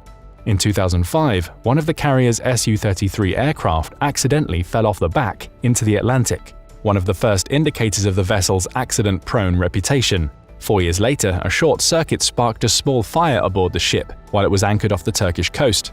Carbon monoxide poisoning led to the death of one Russian sailor. Just a month later, the carrier found itself in the middle of a massive oil spill that resulted when it tried to refuel at sea with several other Russian vessels off the southern coast of Ireland. The crew was very grateful to return to dry dock for scheduled repairs over the next year. It was business as usual for 2 more years before the next incident struck. In February 2012, after a long, meandering journey around the tip of Scotland and into the Mediterranean, the Admiral Kuznetsov lost propulsion and set adrift in the Bay of Biscay on its return to its home base of Severomorsk. Embarrassingly, the carrier had to be towed the 2,700 miles back to Russia by tugboat, a gesture symbolic of the ship's next decade of service. It would not return to the high seas until 2014, having conducted just 6 overseas patrols across its 23-year lifespan thus far. Still, Russian naval officials were optimistic by the mid-2010s that despite strict financial constraints and recurring technical glitches, the Kuznetsov could remain operational well into the 2030s. Theirs was an incredibly rose-colored prognosis. By 2016, when the carrier set to sea en route to the Mediterranean, it had to be accompanied by 7 other vessels, including an ocean-going tugboat as a precaution due to potential propulsion failure. It pretty much always goes out with a tugboat, noted Dmitry Gorenberg, a senior research scientist in the Strategy, Policy, Plans and Programs division of the CNA. It's in extremely poor material condition, he added. The pilots are not proficient at all, they don't spend enough time at sea. Another popular military blog at the time put it more succinctly, calling the ship a piece of crap. And, well, they were right. In late 2016, things got pretty dire for the old admiral. Though its carrier air wing had been upgraded with the latest and greatest Russian multi-role aircraft and naval attack helicopters, its latest deployment to the Mediterranean suffered from a shortage of trained pilots, which limited the amount of fixed-wing aircraft it could launch at any given moment. As the carrier group approached the eastern coast of Crete, one of its MiG-29Ks took off from the carrier and returned as planned, only to find the Kuznetsov's deck crews were frantically repairing a broken arresting cable. The carrier commander, with plenty of time to divert the aircraft to a nearby airbase, dithered in the hopes his crew could fix the problem in time. Well, they couldn't. While circling the carrier, the plane ran out of fuel, forcing the pilot to eject into the sea. 2 weeks later, the Kuznetsov participated in its first ever combat operations, launching a series of Su-33 strikes against ISIS in Syria. The Russian Defense Ministry pointed out that the strikes were responsible for killing at least 30 enemy militants, including top field commanders. But Kuznetsov simply couldn't stay out of the news. A week later, another Su-33 crashed into the sea attempting to land on the carrier. The culprit? That darned arresting cable. It turns out it had been damaged even more than the technicians thought in the latest landing attempt. This was the straw that broke the camel's back. The carrier's air wing was transferred ashore to continue ongoing military operations. Meanwhile, in early 2017, the Russian Defense Ministry announced that the Kuznetsov would cease all operations in Syria, return to Russia, and begin a long-needed modernization program to overhaul its technical systems and extend its service by 25 years. This is where things get even more weird. You see, when ships go into dry dock for extensive upgrades, things are supposed to be safer. The environment is controlled, refittings occur on predictable, tight schedules, and crews have access to all the cranes, tools, and equipment they need to do their job properly in an ideal world. And so the Kuznetsov arrived at PD-50, one of the world's largest floating dry docks located at the 82nd Repair Shipyard in the village of Rosselyukovo, serving Russia's northern fleet based out of the neighboring port of Severomorsk, to have an invasive checkup. In the autumn of 2018, fate, karma, bad luck, or whatever you want to call it, again interrupted the Kuznetsov's regularly scheduled programming when the entire dry dock suddenly convulsed and sank into the sea, collapsing cranes onto the carrier's deck and sending shipyard workers scrambling for their lives. Somewhere along the line, the pump system that controlled the dry dock's buoyancy lost power, flooding its ballast tanks with water far in excess of their maximum point. 4 dock workers were wounded, another went missing. While certain Russian officials claimed the Kuznetsov was undamaged in the incident, other outlets were quick to report that there was now a 5-meter gash in the hull of the ship around the waterline and that the deck was supposedly opened up with intricate machinery exposed when the crane fell on it. Much to the Navy's consternation, the industrial accident looked set to delay the Kuznetsov's refit longer than anticipated. And then, a year later, in 2019, the ship caught fire again. Though Russia no longer possessed a dry dock large enough to accommodate a vessel of that size after the sinking of PD-50, it had stubbornly pressed on with the tortured refit when a fire broke out during repairs to the first power unit, sending a thick plume of black smoke into the sky as burning diesel fuel and power cables caused a thick cloud of acrid black smoke to fill the ship's cramped corridors and increased the engulfed area sixfold to 120 square meters. This estimate made by the Russian TASS news outlet was said to be well short of the mark. Other agencies posited that the blaze covered up to 600 square meters. 8 repairmen had to be rescued from the inferno, 1 remained unaccounted for. Most blame the fire on safety violations. It would be par for the course. The fire damage cost an estimated $8 million, although some sources cite that number may be higher. The Kuznetsov by this point had already become the brunt of international jokes in the press and military circles. Its embarrassing overhaul was only adding insult to injury. Repairs were delayed through 2021, with Russian officials citing bad weather as the chief cause. Okay, it took until May 2022 to return the ship to a new dry dock built in Murmansk after the sinking of the PD-50. When it finally drained in July 2022, repairs continued in earnest. That is until December 2022, when the ship caught fire again. In Samuel Taylor Coleridge's famous poem, The Rime of the Ancient Mariner, a man at sea inexplicably shoots an enormous seabird that had been flying alongside his vessel for several days. As the bird died, the wind immediately ceased blowing. Irate with the mariner and fully convinced the bird had magically made the wind blow, his crew made him wear the albatross around his neck until it rotted, a heavy burden that acted as a constant reminder of his senseless decision. By this point in the Admiral Kuznetsov's long life, an honest reading of the past 30 years would seem to indicate that the vessel, much like the mariner's albatross, is an unnecessary burden around Russia's neck. Russia seems to be blithely ignoring the chronic shortcomings, tragic losses, and damaged prestige incurred by the vessel's poor design. They remained committed to getting the ship operational sometime in 2023. Now things are looking as bad as ever as the ship, like the Albatross, seems to be decomposing at the 35th Ship Repair Plant in Murmansk. A recent Defense Intelligence report indicated that even at this late stage of its refitting, the ship could not relocate from the dry dock to one of the repair plant's piers under its own power, but that it still had to be pulled by a series of several tugs. They tried and failed to move the hulking steel mass owing to the critical condition of the ship's hull. Examinations to the hull revealed that the metal structures below the third deck of the ship were significantly corroded. The holds are filled with muddy water, which makes it impossible to examine the ship in detail from the inside. Today, repairmen are warning the Russian military to deploy the Kuznetsov at their own risk. Its condition, they argue, leaves it with a high probability that it would sink or capsize. Russian naval officials, repairmen, and defense contractors are now hurling blame at one another for the vessel's dismal bill of health. Now nobody knows whether the Kuznetsov will be able to return to service in 2024 or not. This all begs the question, if it's more trouble than it's worth, why doesn't Russia simply scuttle the ship?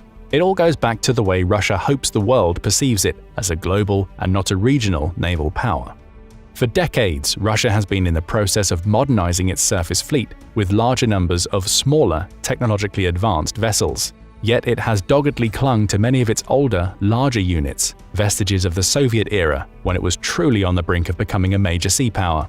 Just as Ukraine's sinking of the Moskva in April 2022 was viewed globally as an attack on Russia's perception of itself as a sea power, one expert has observed that scrapping the Kuznetsov would be akin to scrapping the idea of Russia being a great sea power. This, put simply, is just not on the cards for Russia's current cast of leaders. Today, Russia can't afford to build any new large warships of consequence. Until it achieves its long-term strategic goals in Ukraine, this trend looks set to continue for the foreseeable future.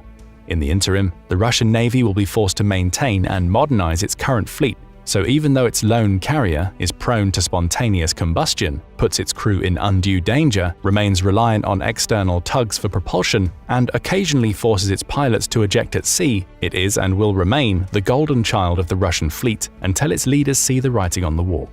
Now go and check out why all Russian weapons are a failure, or click this other video instead. Air superiority is the single most decisive factor in modern warfare. The side that controls the skies gets to dictate the course of the battles below on both land and sea. For 2 long years, Russia has been the dominant force in the air over Ukraine as the Russo-Ukrainian war rages on.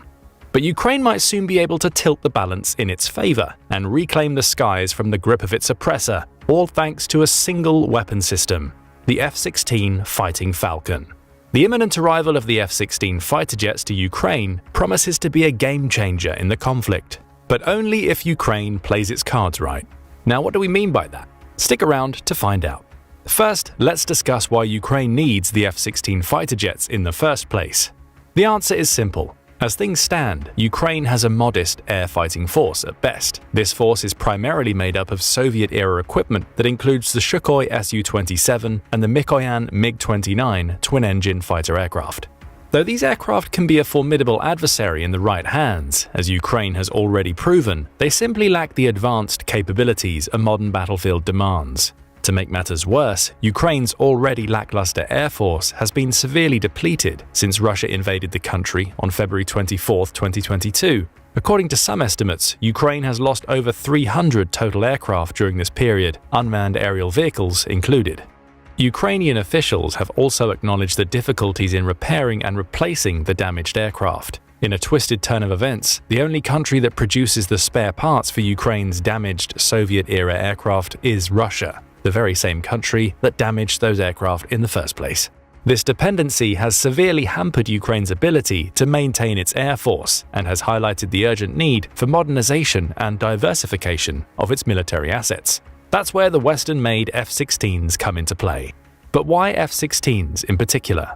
There are plenty of reasons Ukraine and its president, Volodymyr Zelensky, have been desperately trying to get their hands on these fighter jets since the very beginning of the invasion. You see, the F-16 fighter jets are significantly more adept at targeting and destroying ground targets compared to Ukraine's fleet of Soviet-era aircraft. Their laser-guided precision bombs can wreak havoc on virtually any enemy position with unparalleled accuracy. Besides accuracy, the F-16 will improve the distance and speed at which Ukraine can conduct airstrikes. The F-16 can fly at twice the speed of sound and strike targets on the ground more than 500 miles away. This should allow Ukraine to take out Russia's ground-based defenses more easily. The F-16s are also equipped with more modern electronic systems and better radars. This adds to their ability to detect and engage targets more effectively while also allowing them to be more survivable in hostile airspace. According to some predictions, the F-16 versions sent to Ukraine will be equipped with an upgraded version of the AN/APG-66 radar, which has an air-to-air range larger than 60 miles. Talk about having eyes in the sky. Here's just some of the armaments the F-16 will be equipped with. One M61A1 Vulcan 20mm Gatling-style rotary cannon with over 500 rounds. AN/AAQ-13 and AN/AAQ-14 Lantier navigation and targeting pods. Up to 4 LAU-61, LAU-68, LAU-5003 or LAU-10 rocket pods. Up to 6 air-to-air missiles, including the AIM-9 Sidewinder. Up to 6 air-to-surface missiles, including the AGM-65 Maverick. Up to 4 anti-ship missiles, including the AGM-84 Harpoon. And up to 12 bombs, including the B-83 nuclear bomb. It's also important to note that the F-16, like most Western aircraft, are significantly more pilot-friendly than Soviet-made aircraft. Though this is notable in and of itself, it becomes crucial to the Russo-Ukrainian war, as pilot training is one of the major obstacles Ukraine has to overcome if the F-16s are to make any difference. But more on that later. For now, let's stick to the F-16's pilot friendliness. The F-16 boasts intuitive controls and displays that are designed to reduce pilot workload and enhance situational awareness. Simply put, the F-16 jets are designed to do more with less work. All the controls the pilot needs are easily accessible and logically arranged, allowing the pilot to make split-second decisions in high-stress situations. And the pilots flying over Ukraine are sure to have their fair share of such situations. But there's another crucial reason why Ukraine wants the F-16 fighter jets in particular. As mentioned, these are Western-made jets primarily used by Western air forces, including the NATO countries. For Ukraine, using the F-16s means improved interoperability and compatibility with NATO forces. That's why the country hasn't gone for the Swedish-made Saab JAS-39 Gripen or French-made Dassault Rafale fighter jets. Though also Western-made, these jets are barely used by NATO countries. Of course, mere interoperability and compatibility with NATO countries is far from the end goal. The end goal is for Ukraine to become one of those countries. So what's the wait? Why haven't the F-16s been provided to Ukraine as soon as Zelensky requested them so we could speed this whole process along? Well, remember who Ukraine and the West are dealing with: Russia. Do you really think the Eastern Colossus would sit idly by while Ukraine receives decisive Western weapons and moves closer to NATO? Not a chance. According to Russian Deputy Foreign Minister Alexander Grushko, the supply of F-16s to Ukraine would carry enormous risks for Western countries involved. He also labeled this transaction a move up the so-called escalation ladder, accusing Western forces of pushing for an escalation scenario. As for Russia, Grushko claims the country will take the F-16 acquisition into account in all its plans and that it has all the necessary means to achieve the set goals. Given how unpredictable Russia is, it shouldn't be surprising that even these vague warnings are taken seriously by Western powers. After all, we're talking about the country that went through with the invasion of Ukraine when virtually the whole world claimed it wouldn't dare. That's why the road of the F-16 fighter jets to Ukraine has been rather slow. But how many of these fighter jets should make their way to Ukraine in the first place? In other words, how many F-16s does Ukraine need to achieve air superiority? If you ask Kyiv, the answer is 200. That's the figure Ukrainian officials mentioned in January 2023. That's also the number that would instantly place Ukraine in the top 5 countries in the world by number of F-16 fighter jets in their inventory. However, if you ask military experts this question, the answer will be much lower, 50% lower to be precise. Around 100 F-16s is the highest figure being bandied around that would give Ukraine air superiority. However, according to some military experts, even 24 F-16s would be enough to make a difference and bolster Ukraine's air power in a meaningful way. But the number of F-16 fighter jets Ukraine will receive doesn't really matter. Not if they don't come with the necessary training, support, and infrastructure to effectively utilize these aircraft. Just look at it this way. Ukraine can receive 1,000 of these aircraft and overtake the US as the country with the most F-16s, but if it lacks the expertise and infrastructure to maintain and operate them, the jets would be little more than expensive decorations. That's why military experts are adamant about one thing. Acquiring F-16 fighter jets won't give Ukraine air superiority over Russia, well, at least not automatically. To reach this endlessly desirable goal of air superiority, Ukraine would first have to lay the groundwork for these efforts. But what does the groundwork refer to in this situation? The first aspect, unsurprisingly, is adequate training.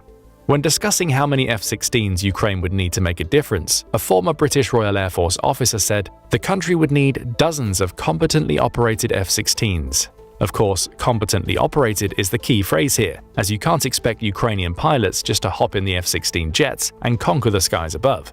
To do that, they must first be trained. And this training doesn't take days or weeks, it takes months. 18 months to be precise, according to Colin Kahl, the Pentagon's former Undersecretary of Defense for Policy, and that's the best-case scenario. But why will this training take so long? After all, an average new F-16 pilot should learn the ropes in about 8 months. Well, unfortunately, there are numerous aggravating circumstances when it comes to training Ukrainian pilots. For starters, not all of these pilots are proficient in English, which significantly extends the duration of their training. That's why the pilots sent for the first rounds of training were cherry-picked based on their strong English language skills. It's also important to note that the number of these pilots was quite limited, and this doesn't have to do with their language skills. Ukraine simply couldn't afford to take too many pilots away from the battlefield, which is another factor contributing to the prolonged training process. Other than that, learning a new system can be tough, even for experienced pilots. They must be trained to the point that they can commit the movements to muscle memory. Otherwise, they wouldn't be able to act and react quickly and effectively under pressure. For pilots with less experience, the training process is even more challenging, as they first have to familiarize themselves with the F-16 aircraft in a classroom. This part of the training typically lasts about 3 weeks. Over the next month, aspiring F-16 pilots are eased into flying the jet. The training starts with basic daytime flying and moves into nighttime, bad weather, and instrument flying, all technically demanding aspects of flying. Then it's time for the star of the show: air combat. This is where pilots learn to engage in aerial dogfights, employ air-to-air weapon systems, and practice evasive maneuvers. After 6 to 8 weeks of air combat instruction, air-to-ground training ensues. This training takes another 2 months. As you can see, the months are passing by, and we're still in the basic instruction domain. It will take several more months for Ukrainian pilots to learn how to carry out specialized missions and advanced tactics, such as coordinating with ground units and carrying out multi-aircraft missions.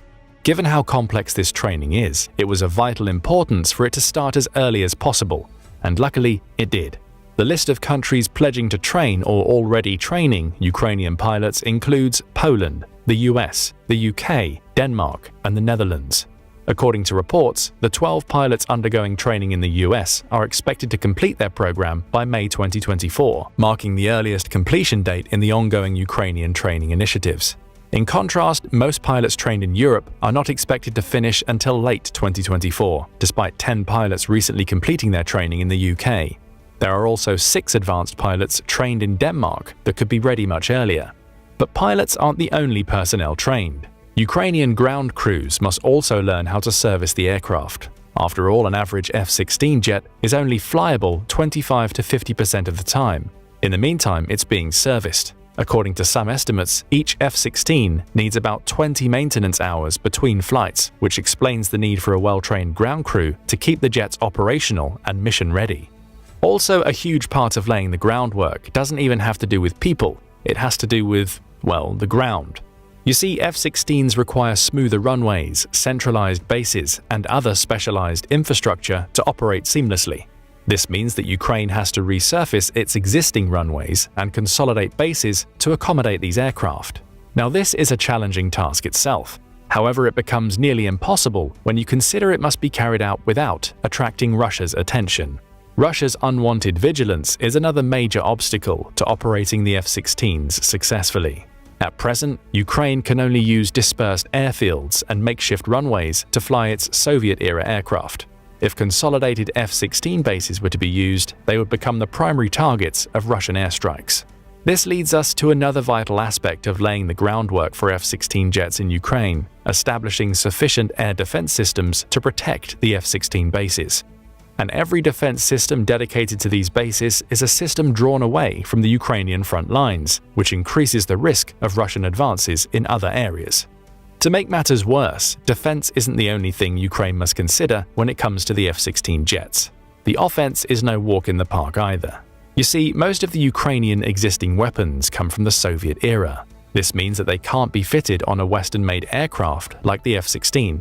In other words, besides the jets themselves, the Western allies would also have to supply Ukraine with missiles and other weapons for air combat.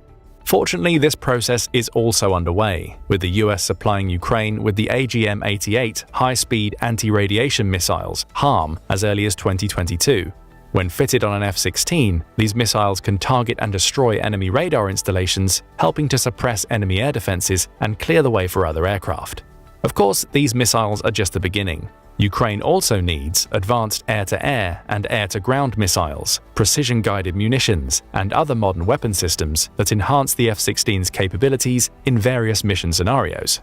Only with all these boxes checked, training, infrastructure, defense, and armaments, can Ukraine dream of achieving air superiority over Russia. But given how fiercely the country has been fighting for its sovereignty, this dream is bound to become a reality at some point. So let's see what F-16 fueled air superiority truly means for Ukraine. With the arrival of F-16 jets to Ukraine, the country's offensive and defensive capabilities will receive an immediate boost. This will transform the sky above Ukraine into a highly contested battlefield, forcing Moscow to change its operational strategy and stretch its military resources. In the air, Kyiv would be able to achieve two things almost instantly: securing local air superiority and preventing Russia from maintaining the overall air superiority. As far as local superiority goes, it refers to carving out specific areas where Ukraine can dominate for a few hours or even days. If you're wondering why the local approach, the answer is simple. Even with additional F-16s, the total number of aircraft Russia has outnumbers that of Ukraine several times over. To put this into perspective, all you need to know is that Russia has over 800 fighter aircraft. So even if Ukraine were to receive all of the 200 units it requested, Russia would still have 4 times as many aircraft. However, it's important to note that despite this massive discrepancy between Russia and Ukraine's air forces, Russia hasn't truly managed to establish foolproof air supremacy over Ukraine since the beginning of the invasion. This surprising failure mostly has to do with poor training and numerous Russian attack aircraft touted as superweapons turning out to be useless in contested airspace. The result? The country's so-called supremacy was patchy at best, which is why we're even discussing a scenario in which Ukraine can take over the skies. Even with its outdated equipment, the Ukrainian Air Force has managed to dent its oppressors' air superiority efforts. So with the addition of the F-16s, Russia can kiss this superiority goodbye. Essentially, the F-16s would make the airspace over Ukraine too dangerous for Russia. Though to be fair, Ukraine has managed to deny Russia air superiority even before the F-16 jets entered the picture. Early in the war, Ukraine managed to shoot down quite a few Russian aircraft, causing the Russian Air Force to stop flying into contested airspace. Given that Russia cowed in the face of Ukraine's old equipment, it's safe to assume the country will be even more cautious when facing a modern and well-equipped Ukrainian Air Force with F-16 fighter jets in its arsenal. Before the F-16s, a Ukrainian aircraft going directly against a Russian aircraft in the air would almost always be considered a suicide mission. Now, with much faster and more maneuverable aircraft, Ukrainian pilots can turn the table on their adversaries. However, the biggest change caused by Ukrainian air superiority wouldn't take place in the air. Instead, the ground and sea battles would benefit the most. Sure, Ukraine won't be able to carry out NATO-style air campaigns immediately, which are known for integrating air power and other military capabilities. However, the country would be able to conduct well-selected precision strikes that could help it blast its way through Russian-held territory.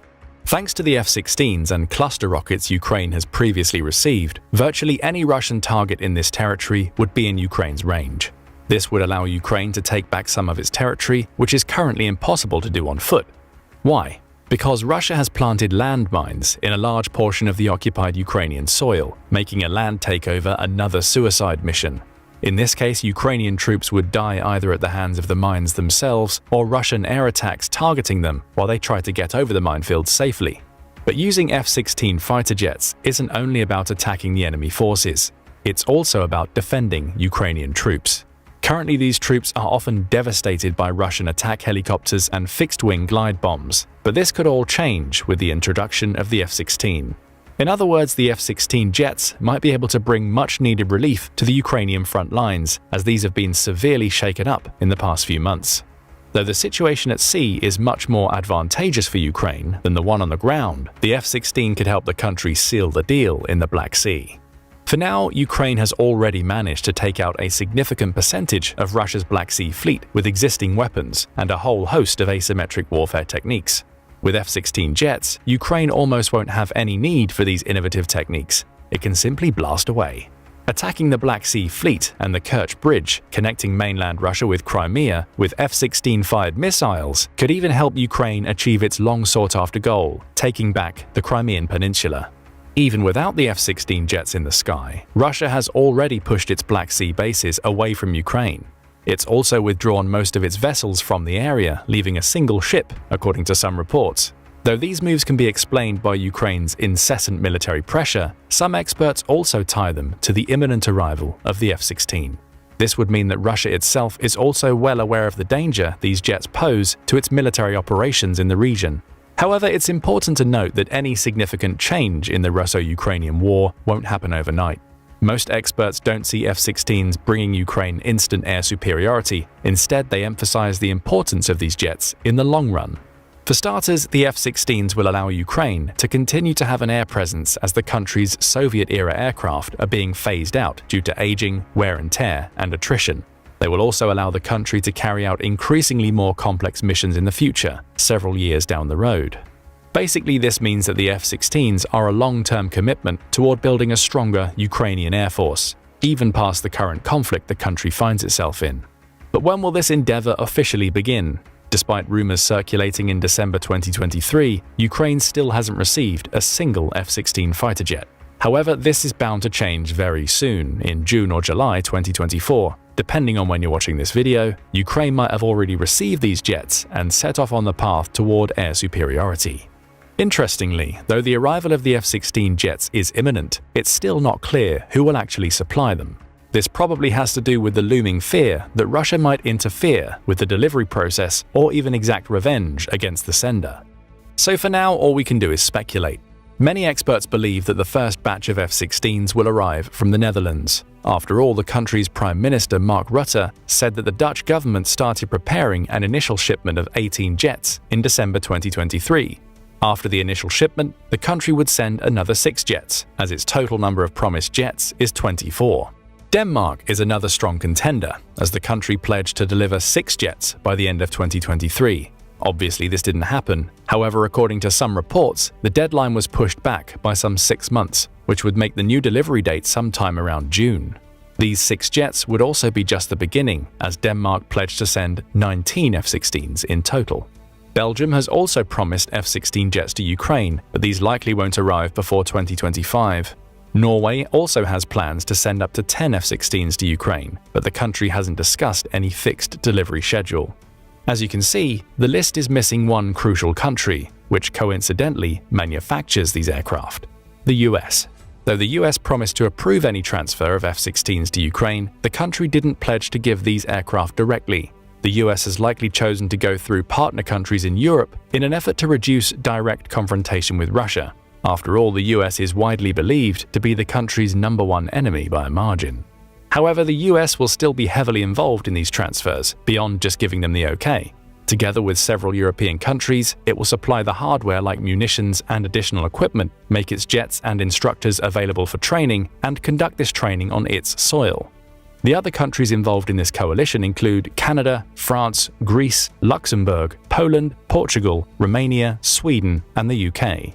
Let's say Ukraine does manage to achieve air superiority with the help of these countries. This outcome raises another important question: will air superiority be enough for Ukraine to win the war? Though Ukraine seems to think so, military experts aren't as sure. While no one can deny the strategic value of air superiority, victory in a war typically requires a much more extensive combination of factors, and in this case, most of these factors favor Russia. But what do you think? Do you believe the F-16s have the power to change the course of the Russo-Ukrainian war?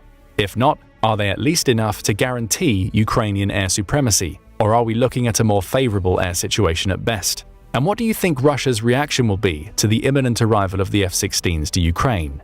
Will this move only ramp up tensions, or do you see a more significant escalation happening in the future? Share your thoughts and theories in the comments below. Now go and check out why Putin dreads the F-16, or click this other video instead. The invasion of Ukraine by Russia in 2022 escalated a conflict that began with Putin's annexation of Crimea in 2014, transforming it into a full-blown war marked by substantial losses on both sides. The question of how many soldiers Russia has lost looms large. While Putin may present figures suggesting minimal losses, evidence from Ukraine and Western media paints a starkly different picture of Russian casualties. Yet the toll of this conflict extends beyond the battlefield casualties. Significant damage to equipment, weapons, and lost territories underscores the war's broader impact. What do these losses indicate about the current state of Putin's war in Ukraine and its possible future trajectory? Let's dive in. From the outset, Putin believed it would be a relatively short war, lasting a few weeks and with minimal casualties. What followed were months of fierce attritional fighting, with both sides and independent reports claiming higher and higher casualties. With the severe underestimation of the duration and extent of the war, it was likely that Putin believed that Russian casualties wouldn't reach more than a few hundred or a few thousand. But then the true figures started rolling in.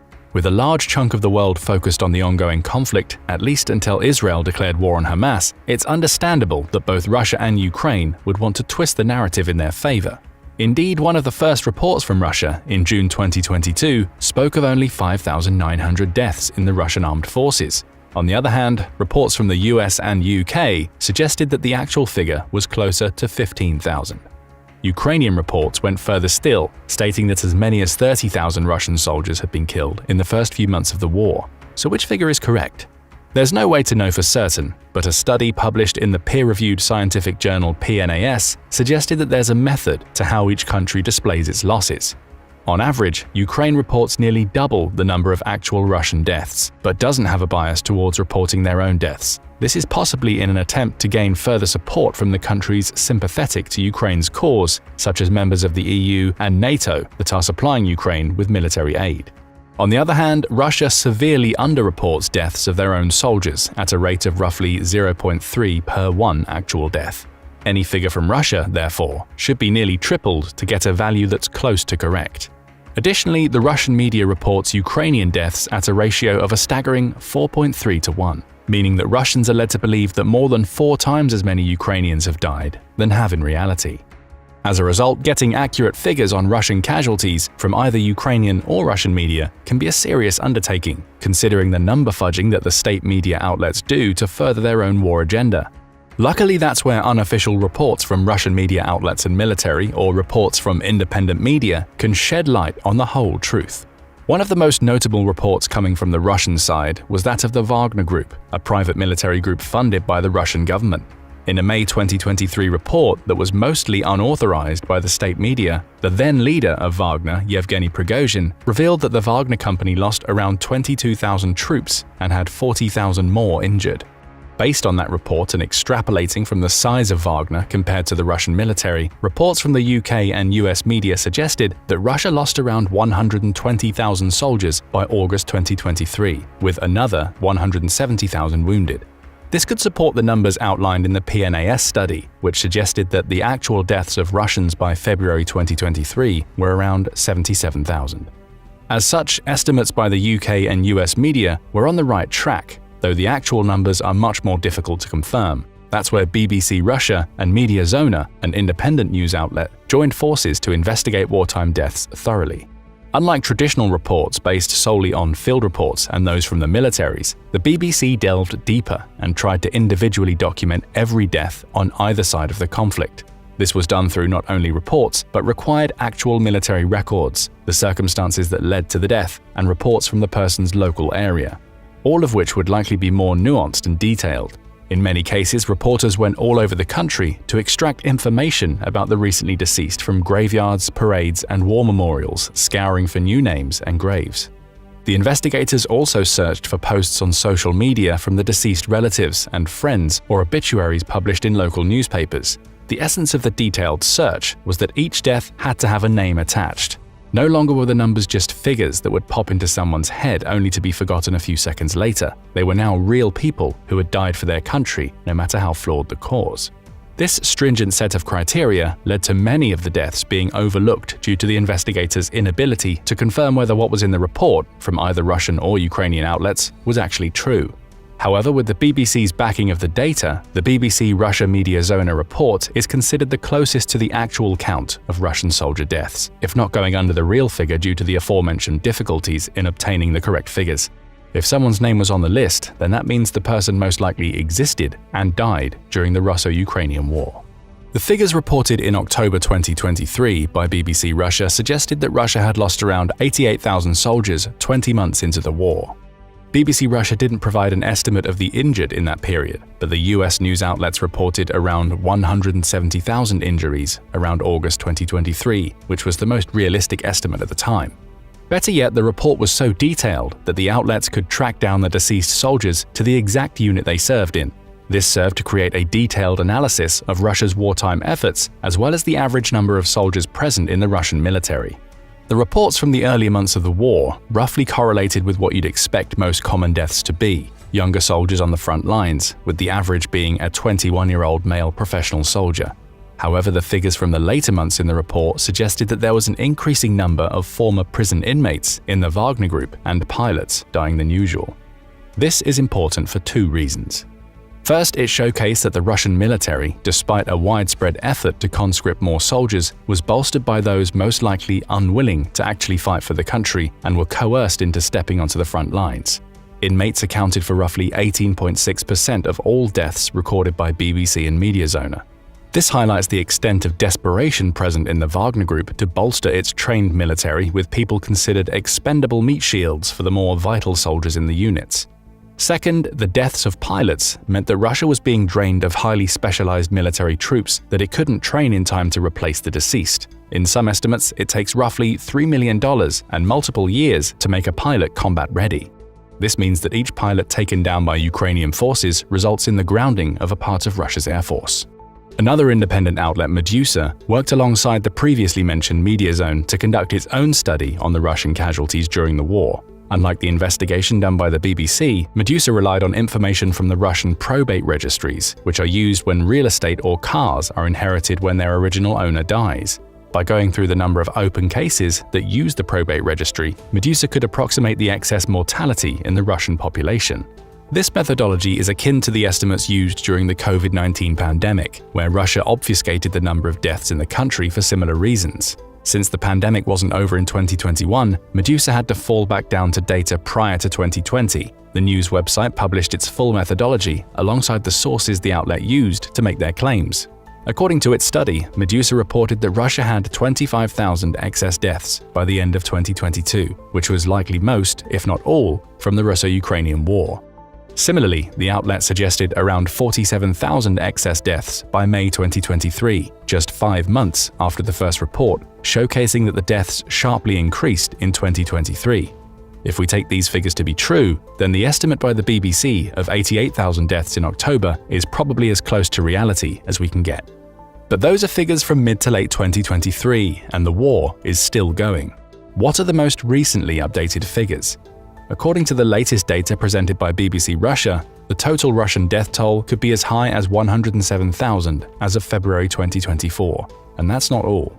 When compounded with the estimates of severe injuries that cause soldiers to be discharged from the service, the total losses of the Russian army could amount to as many as 321,000.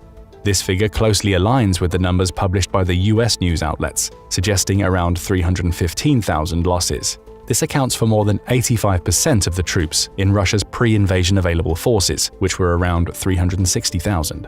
Of the estimated 107,000 casualties over the course of 24 months, the war resulted in 53,500 casualties on the Russian side alone. Compare that to the other notable wars, and the figure is higher than the war in Iraq, 2013-17, 50,095 deaths per year, and the Syrian civil war, 2011 to present, 43,736 deaths per year. When combined with the losses suffered by Ukraine, the death toll is a staggering 95,000 per year. This makes the Russo-Ukrainian War the deadliest conflict in the 21st century, beating out the Tigray War in Ethiopia. But the number of human casualties paints only part of the picture of the true losses suffered by Russia as a result of invading Ukraine. Also devastating have been the other military losses during the war, that of equipment and infrastructure. According to a February 2023 report, Russia lost roughly half of its battle-ready tanks a year into the war, crippling its ability to mount a unified offensive. This partly led to the drawn-out conflicts going on today. Yet another report in April 2023 suggested that Russia has lost over 10,000 pieces of vital military equipment, including tanks, trucks, artillery, and drones. In some cases, the losses were so severe that the Russian military was forced to redeploy some Soviet and Cold War-era tanks, which were veritable museum pieces in 2022. This is a huge downgrade in Russian military capacity. While the T-54s were among the peak tanks in the 20th century, their usefulness sharply dropped with new anti-tank weapons being developed in the late 80s and 90s. Today, a T-54 is no match for the most devastating weapons fielded by Ukraine that the UK, France, and the US have been steadily providing to the front lines. Furthermore, the T-54's 100mm guns struggle to penetrate modern armor, making them relatively useless in tank-to-tank warfare.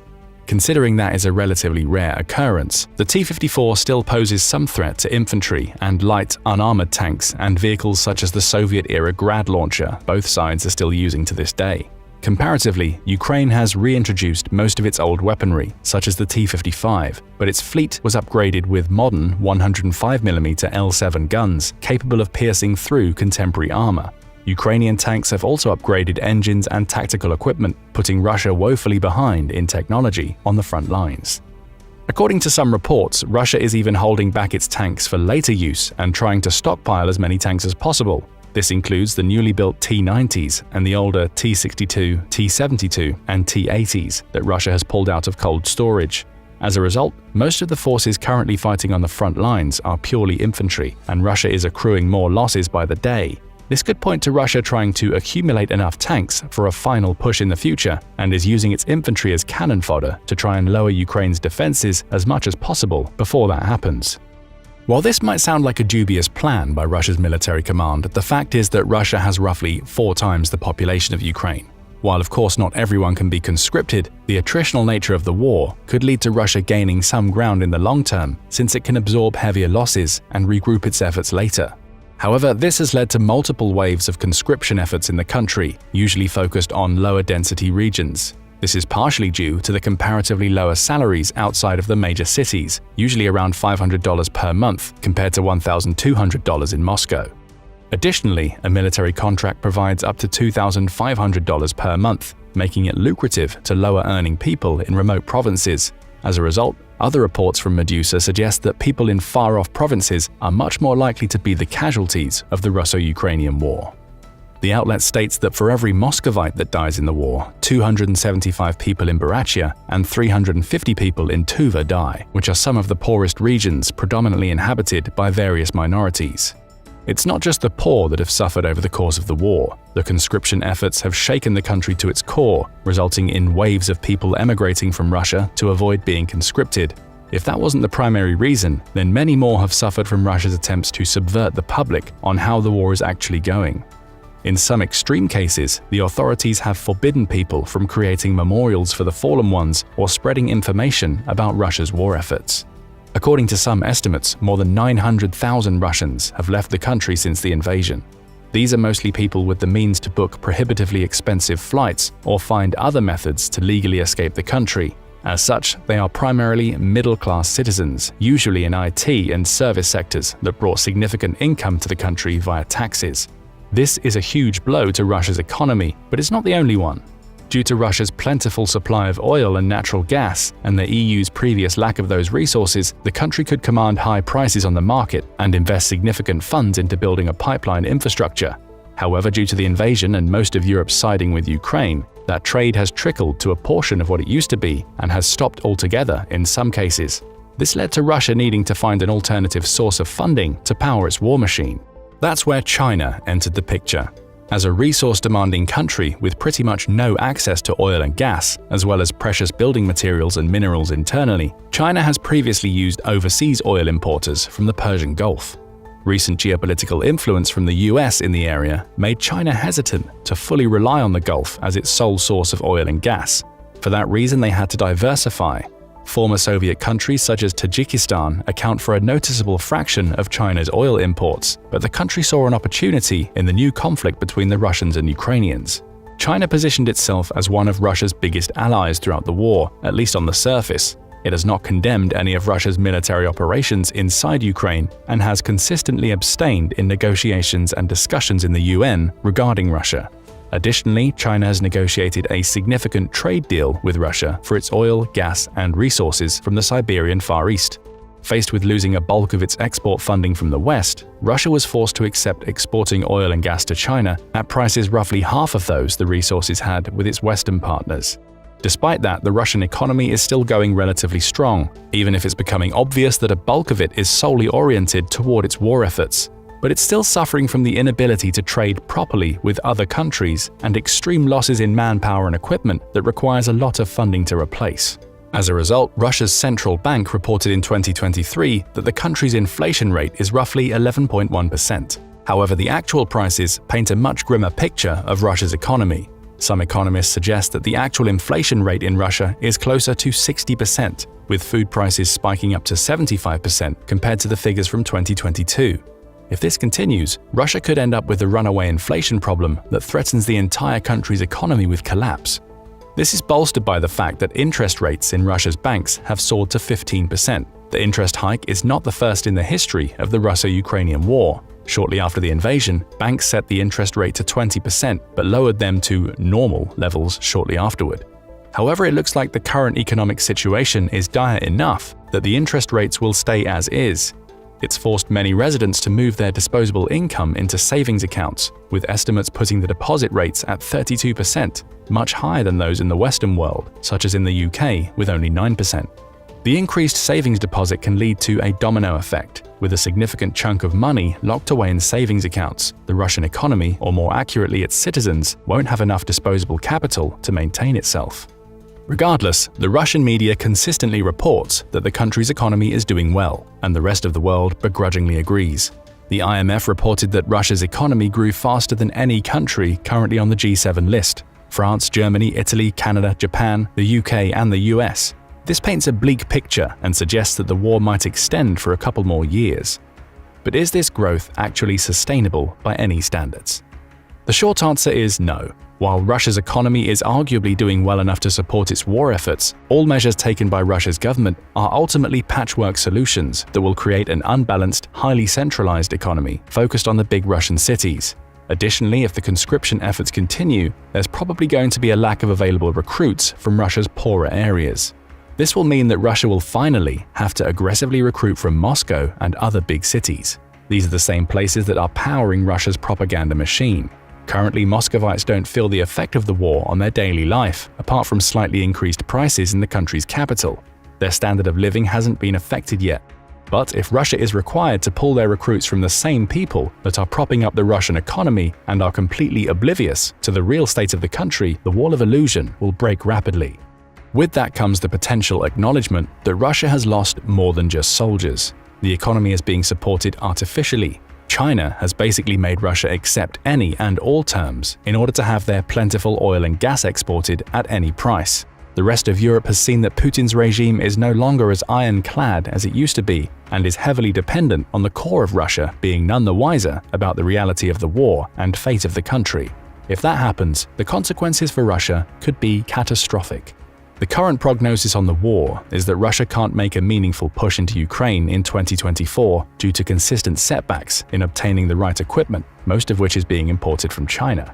That means that Russia is facing another year of uncertainty where it must push more people into the war's meat grinder to maintain a semblance of superiority over Ukraine, at least in the eyes of its most devoted populace. As such, the future is uncertain.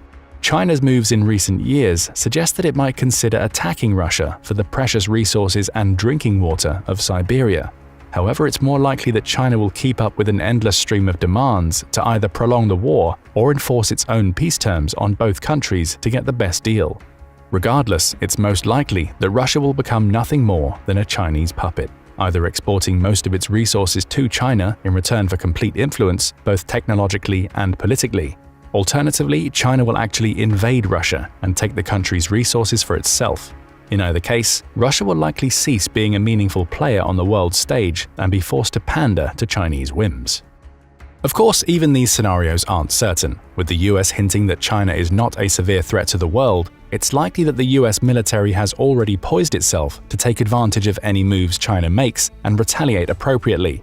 But how? By cutting off the country's resource supplies to the south before it can recuperate from preying on Russia. That puts everyone in a state of stalemate.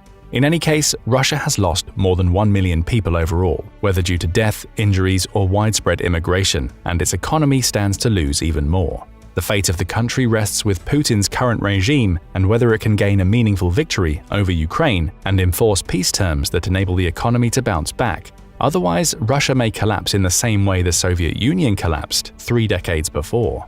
But what do you think is going to happen with Russia? Let us know in the comments below, and thank you for watching the video. Now, go and check out why Russia's military arsenal is low, weak, and outdated, or click this other video instead. The date is February 16th, 2023, and an online vote is in progress. For the next 12 days, the poll will remain open, giving voters a chance to voice their opinion on a single issue: should Siberia become independent of Russia? On the first day alone, 130,000 people cast their votes. Many thousands more will do so in the days that follow, participating in a referendum that may well be illegal in Russian law. After all, a vote related to Siberia's independence could be seen as casting aspersions on Russia's territorial integrity, especially if that vote reveals that the people in Siberia want to secede. The referendum's organizers don't care about legality. On February 28th, the online voting for what was dubbed the National Online Referendum on Self-Determination of National Republics closed. All told, 5 territories took part in the voting. Beyond Siberia, the Urals, Kuban, Ingria, and Königsberg regions voted, with the Center for Countering Disinformation reporting that some 5.6 million people cast their votes in this supposedly illegal referendum. The results won't make Vladimir Putin happy. Across the board, the referendums showed that all 5 territories wanted independence. In Siberia, 63.9% said that the territory should be free, with only 36.1% wanting it to stay under Russian control. That result alone is enough evidence that there is a definite separatist movement developing in Siberia, fueled by campaign slogans such as "Enough to feed Moscow" and "Enough to die for the Kremlin." Siberians want economic, political, and territorial independence from their Russian overlords, which leads us to the question that we aim to answer in this video. Why? After so long under Russian control, why are there so many Siberians casting the yes vote in an online referendum calling for independence? Before we can start to put together some of the modern-day answers to that question, we first need to go on a journey into Siberia's complicated past. Siberia is a huge territory that takes up over 5.2 million square miles. However, the Russians define the territory as being much narrower, taking in 2.529 million square miles, which are divided into 2 economic planning regions, Eastern and Western Siberia. That region contains several republics, all controlled by Russia, including Altai, Taiva, Sakha, Khakassia, and Buryatia. But it hasn't always been this way. According to Encyclopedia Britannica, it's not clear when the first people arrived in Siberia. However, there is evidence of Paleolithic settlements, which stretches back from 10,000 BC to over 2.5 million years ago, meaning it's safe to assume that people have been in Siberia for at least 12,000 years. There is also evidence to suggest that the early Siberians participated in the Bronze Age. However, the territory doesn't begin to gain any importance on the geopolitical stage until around 1000 BC, when it falls under the influence of the expanding Chinese Empire during the Qin dynasty. By 300 BC, the region had been wrested from Chinese control and was under Mongol influence, with the southern regions of the territory being part of the Mongols' Khanate of the Golden Horde for around 500 years between the 10th and 15th centuries. It was during the 16th century that Russia first came into the picture. The Library of Congress reports that the first official Russian incursion into the territory came in 1581, when Ermak Timofeyevich, a Cossack hetman or military commander, led a detachment of troops over the Ural Mountains. There he fought and defeated the Khanate of Siberia, a Muslim state founded in the wake of the dissolution of the Golden Horde, as part of a concerted effort to destroy the remaining Khanates of that horde.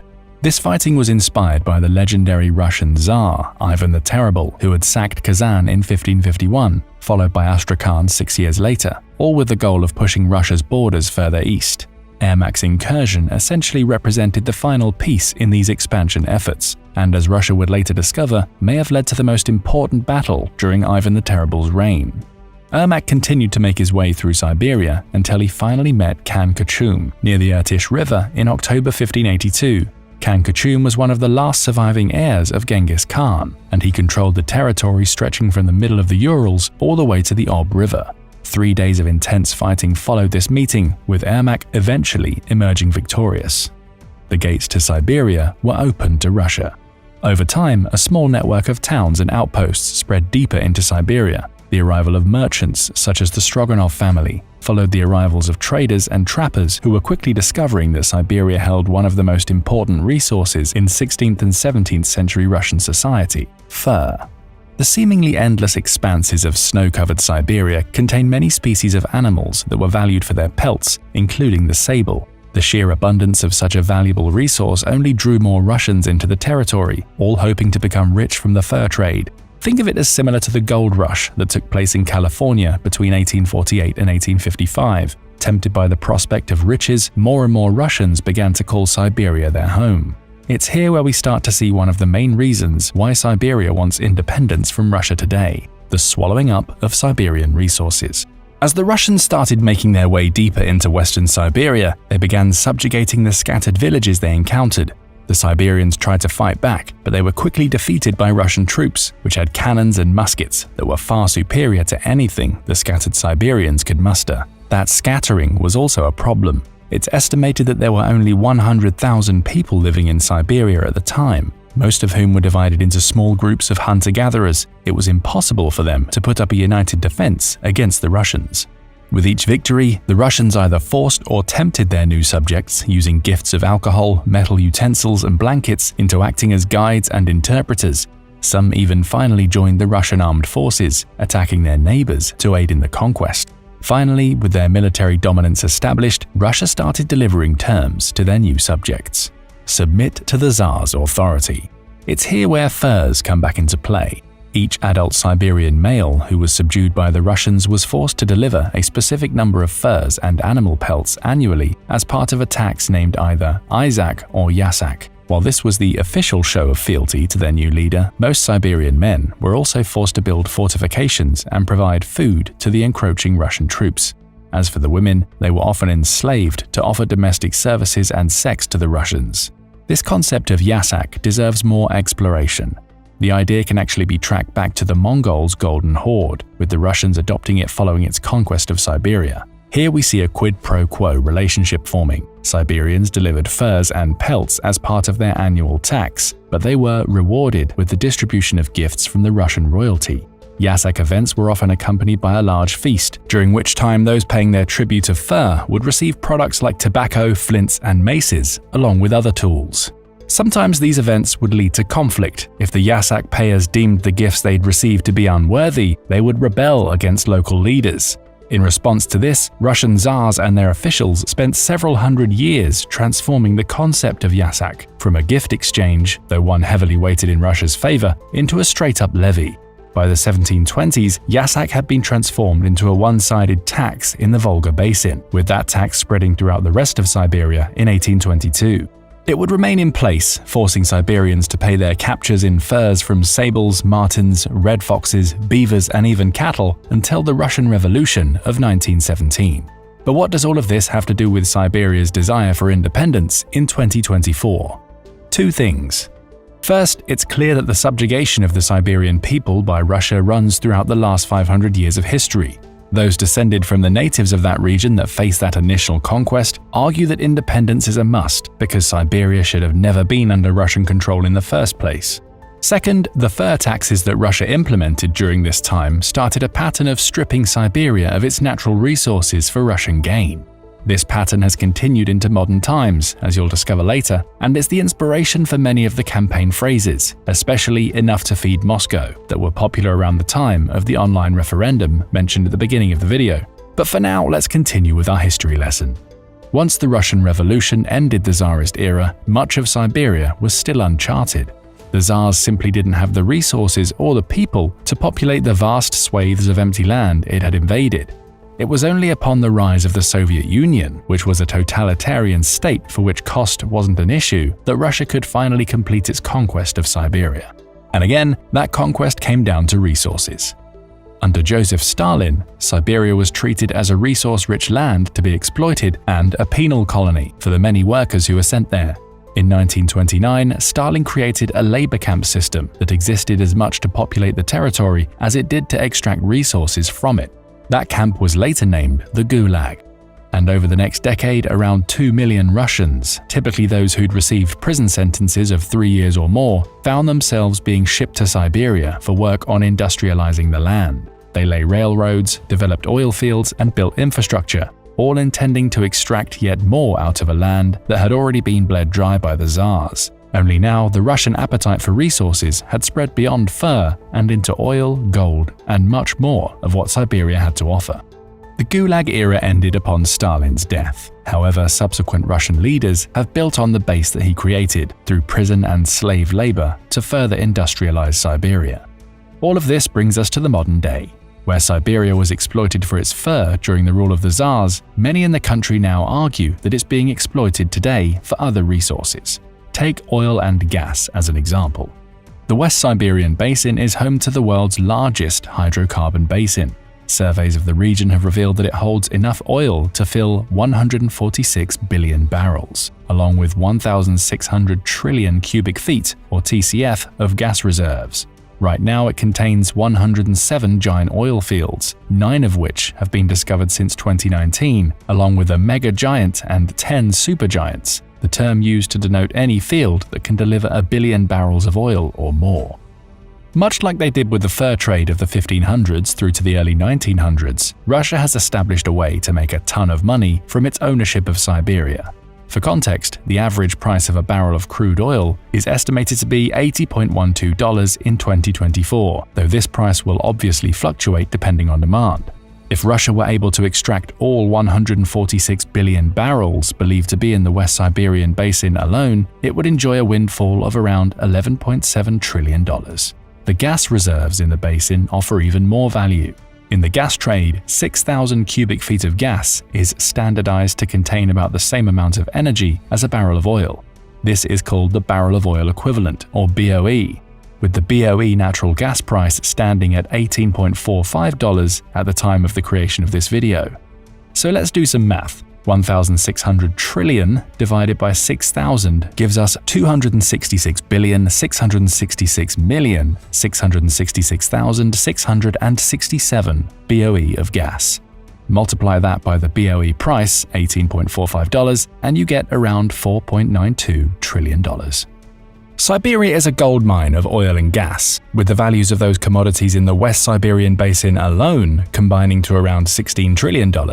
And right now, Russia has control over those resources and the money that would come from them, which gives it massive political influence. Of course, there are obstacles in the way. Russia has to build the infrastructure to get to that gas and oil, so it's not going to get $16 trillion in pure profit, but it's still going to make trillions of dollars.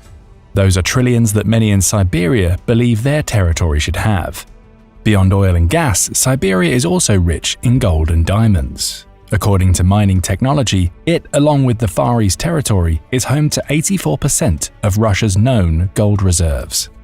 Just one of the territory's gold deposits, the Shukoy Log deposit, is believed to house 40 million troy ounces of gold. A single troy ounce is worth around $2,000 at the time of the writing of this video, meaning the Shukoy Log deposit alone could add $80 billion to Russian coffers. What about diamonds? The figures are a little more difficult to come across for this natural resource. However, Russia is the world's largest diamond producer, and in 2019, Business Insider published an article in which one of its correspondents toured a Siberian diamond mine, the Bochebinskaya open pit, which produced 1.4 million carats of diamonds in 2018 alone. Yet more money going straight into the Russian coffers. And herein we see one of the major issues that Siberia's separatists have. They're living on some of the most resource-rich land on Earth, and they're not able to benefit from it. Russia holds all of the strings. It brings the industrialization needed to mine and extract all of these resources, and it controls what happens and who they're sold to once it has them. Siberia just has to accept the fact that it's getting bled dry, and its people have no choice but to let it happen because the territory is under Russian control. If the territory were its own country, it would be one of the richest per capita on the planet. And the craziest aspect of all of this is that the oil, gas, gold, and diamond reserves we've covered aren't all that are in Siberia. There's a lot more just waiting to be mined or extracted. And we haven't even mentioned the massive coal and iron reserves that are also being taken out of Siberia every day. Is it any wonder that Siberia's people feel hard done by? They're not getting rich off the land in which they live. According to Statista, the average monthly income for somebody living in Russia's Siberian Federal District was just 35,386 rubles per month. That's around $383 per month, adding up to just under $4,600 per year. The people actually living in Russia's most resource-rich territory are far from rich themselves. In fact, they're some of the poorest in Russia. According to Reuters, the average Russian earns 71,419 rubles per year as of October 2023, which is around double that earned by the average person in the Siberian Federal District. And even that wage isn't enough to cover the basics, according to many Russians. Perhaps some in Siberia feel the region still hasn't emerged from the days when it was paying taxes in fur or being treated as a labor camp during the Gulag era. Only now, the true value of the land is known. And many Siberian people want to have the power to choose what to do with the resources in their land rather than giving it all over to Moscow. Now, if resources alone were the reasons why so many Siberians wanted independence, they'd still be able to make a convincing argument. But there's more.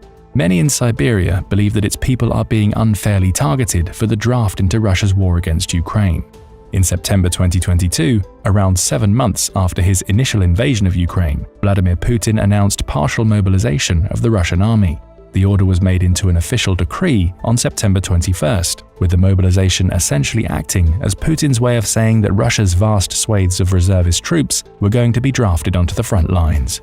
In eastern Siberia, some 3,500 miles away from Moscow, the announcement came as a very unwelcome blow. In the mountainous Republic of Buryatia, which is part of Siberia, military recruiters were soon knocking on doors to force people into the Russian army.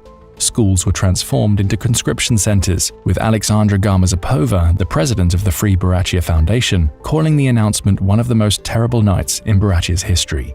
And for good reason. According to Foreign Policy, most of the recruitment efforts centered on ethnic Buryats, who make up about 30% of the nearly 1 million people who call the region home. Many men resorted to hiding in remote regions and forests to avoid the draft. Some even fled the country, with massive queues being reported at Burachia's borders. But even those who escaped may not have found respite for long. In Yakutia, another republic, this time in northeastern Siberia, reports emerged of men being recruited from the region's many small towns and villages. Local media suggested that up to 4,500 men would find themselves on the front line of the conflict. In Dagestan, Foreign Policy reports, men were seen arguing with those who tried to claim they would be fighting for their children's future. "We don't even have a present," shouted one man. "What kind of future are you talking about?" It would appear that the only future they, along with many living in Siberia and Russia's other far-flung republics have, is a future in which they must accept an extremely discriminatory draft. That's the opinion of INCSTIC, which reports that Putin's partial mobilization disproportionately targeted Russia's ethnic minorities. Those included the previously mentioned Buryats, as well as the Tatars, a Turkic group that descends from the Mongols' Golden Horde, and the Kalmyks, another Mongolian ethnic group. According to INCSTIC, the draft depopulated many non-Slavic villages, those descended from the Mongols and Muslims, by up to 20%. And it's not just disproportionate drafting that's a problem for many Siberians. Many believe that they're also being used as cannon fodder in Russia's war on Ukraine. Let's come back to the Buryats as an example. According to Foreign Policy, research shows that the number of battlefield deaths among troops who came from the Burachia region of Siberia is an enormous 13 times higher than those involving troops from Moscow. That's a strong indicator that Russia is singling out its minority groups for frontline and more dangerous duties, especially when you consider the fact that Moscow's population is at least 12 times the size of Burachia. If troop deployment was fair, you'd expect 12 deaths for Moscow to everyone from Burachia. Instead, we're seeing the opposite. The numbers get worse when you dig deeper. The BBC also investigated battlefield losses during the conflict. It found that of the Russian troops confirmed to have died in the conflict from the beginning of September 2022, Burachia and another Siberian region, Krasnodar, had over 200 deaths each. As for Moscow, just 15. This picture becomes clearer. Russia is using troops from Siberian regions in disproportionately dangerous situations, resulting in far more ethnic Siberians dying in a war that many don't want to fight in the first place. A quote from Mongolia's president Taskiagin El-Begdori sums the situation up. The Buryat Mongols, Tuva Mongols, and Kalmyk Mongols have suffered a lot. They have been used as nothing more than cannon fodder, and that use is yet another reason that Siberians want independence from Russia. Not only are there historical tensions at play, along with the resource plundering, but research shows that they're more likely to die on the front lines of Russia's war. A war they wouldn't be a part of if they were independent. Then there's the China problem. You may remember at the beginning of the video that we mentioned China was one of the first countries to expand into Siberia during the Qin dynasty. Though he's never said so publicly, it's possible that Xi Jinping, China's president, believes that Siberia is Chinese territory based on this ancient ownership, and his case could be bolstered by the fact that Siberia is Asian rather than European, and that many of its ethnic groups don't trace their histories back to Russia. The idea of a Chinese takeover of Siberia may seem crazy to some, but consider the situation if Russia ultimately fails to annex Ukraine. Severely weakened, as well as humiliated on the global stage, Putin may see confidence in his regime disappear. Xi, on the other hand, could see an opportunity. What better time to launch his own campaign to claim Siberia and the many riches that its land holds than when Putin is licking his wounds, or better yet for Xi, has been removed from the picture due to his failure. Of course, this situation is purely speculative, but it feeds into the main argument for why Russian Siberia wants independence. Its people wish to control their destiny. Seceding from Russia would mean that the territory no longer has to deliver resources worth billions of dollars to their Moscow masters.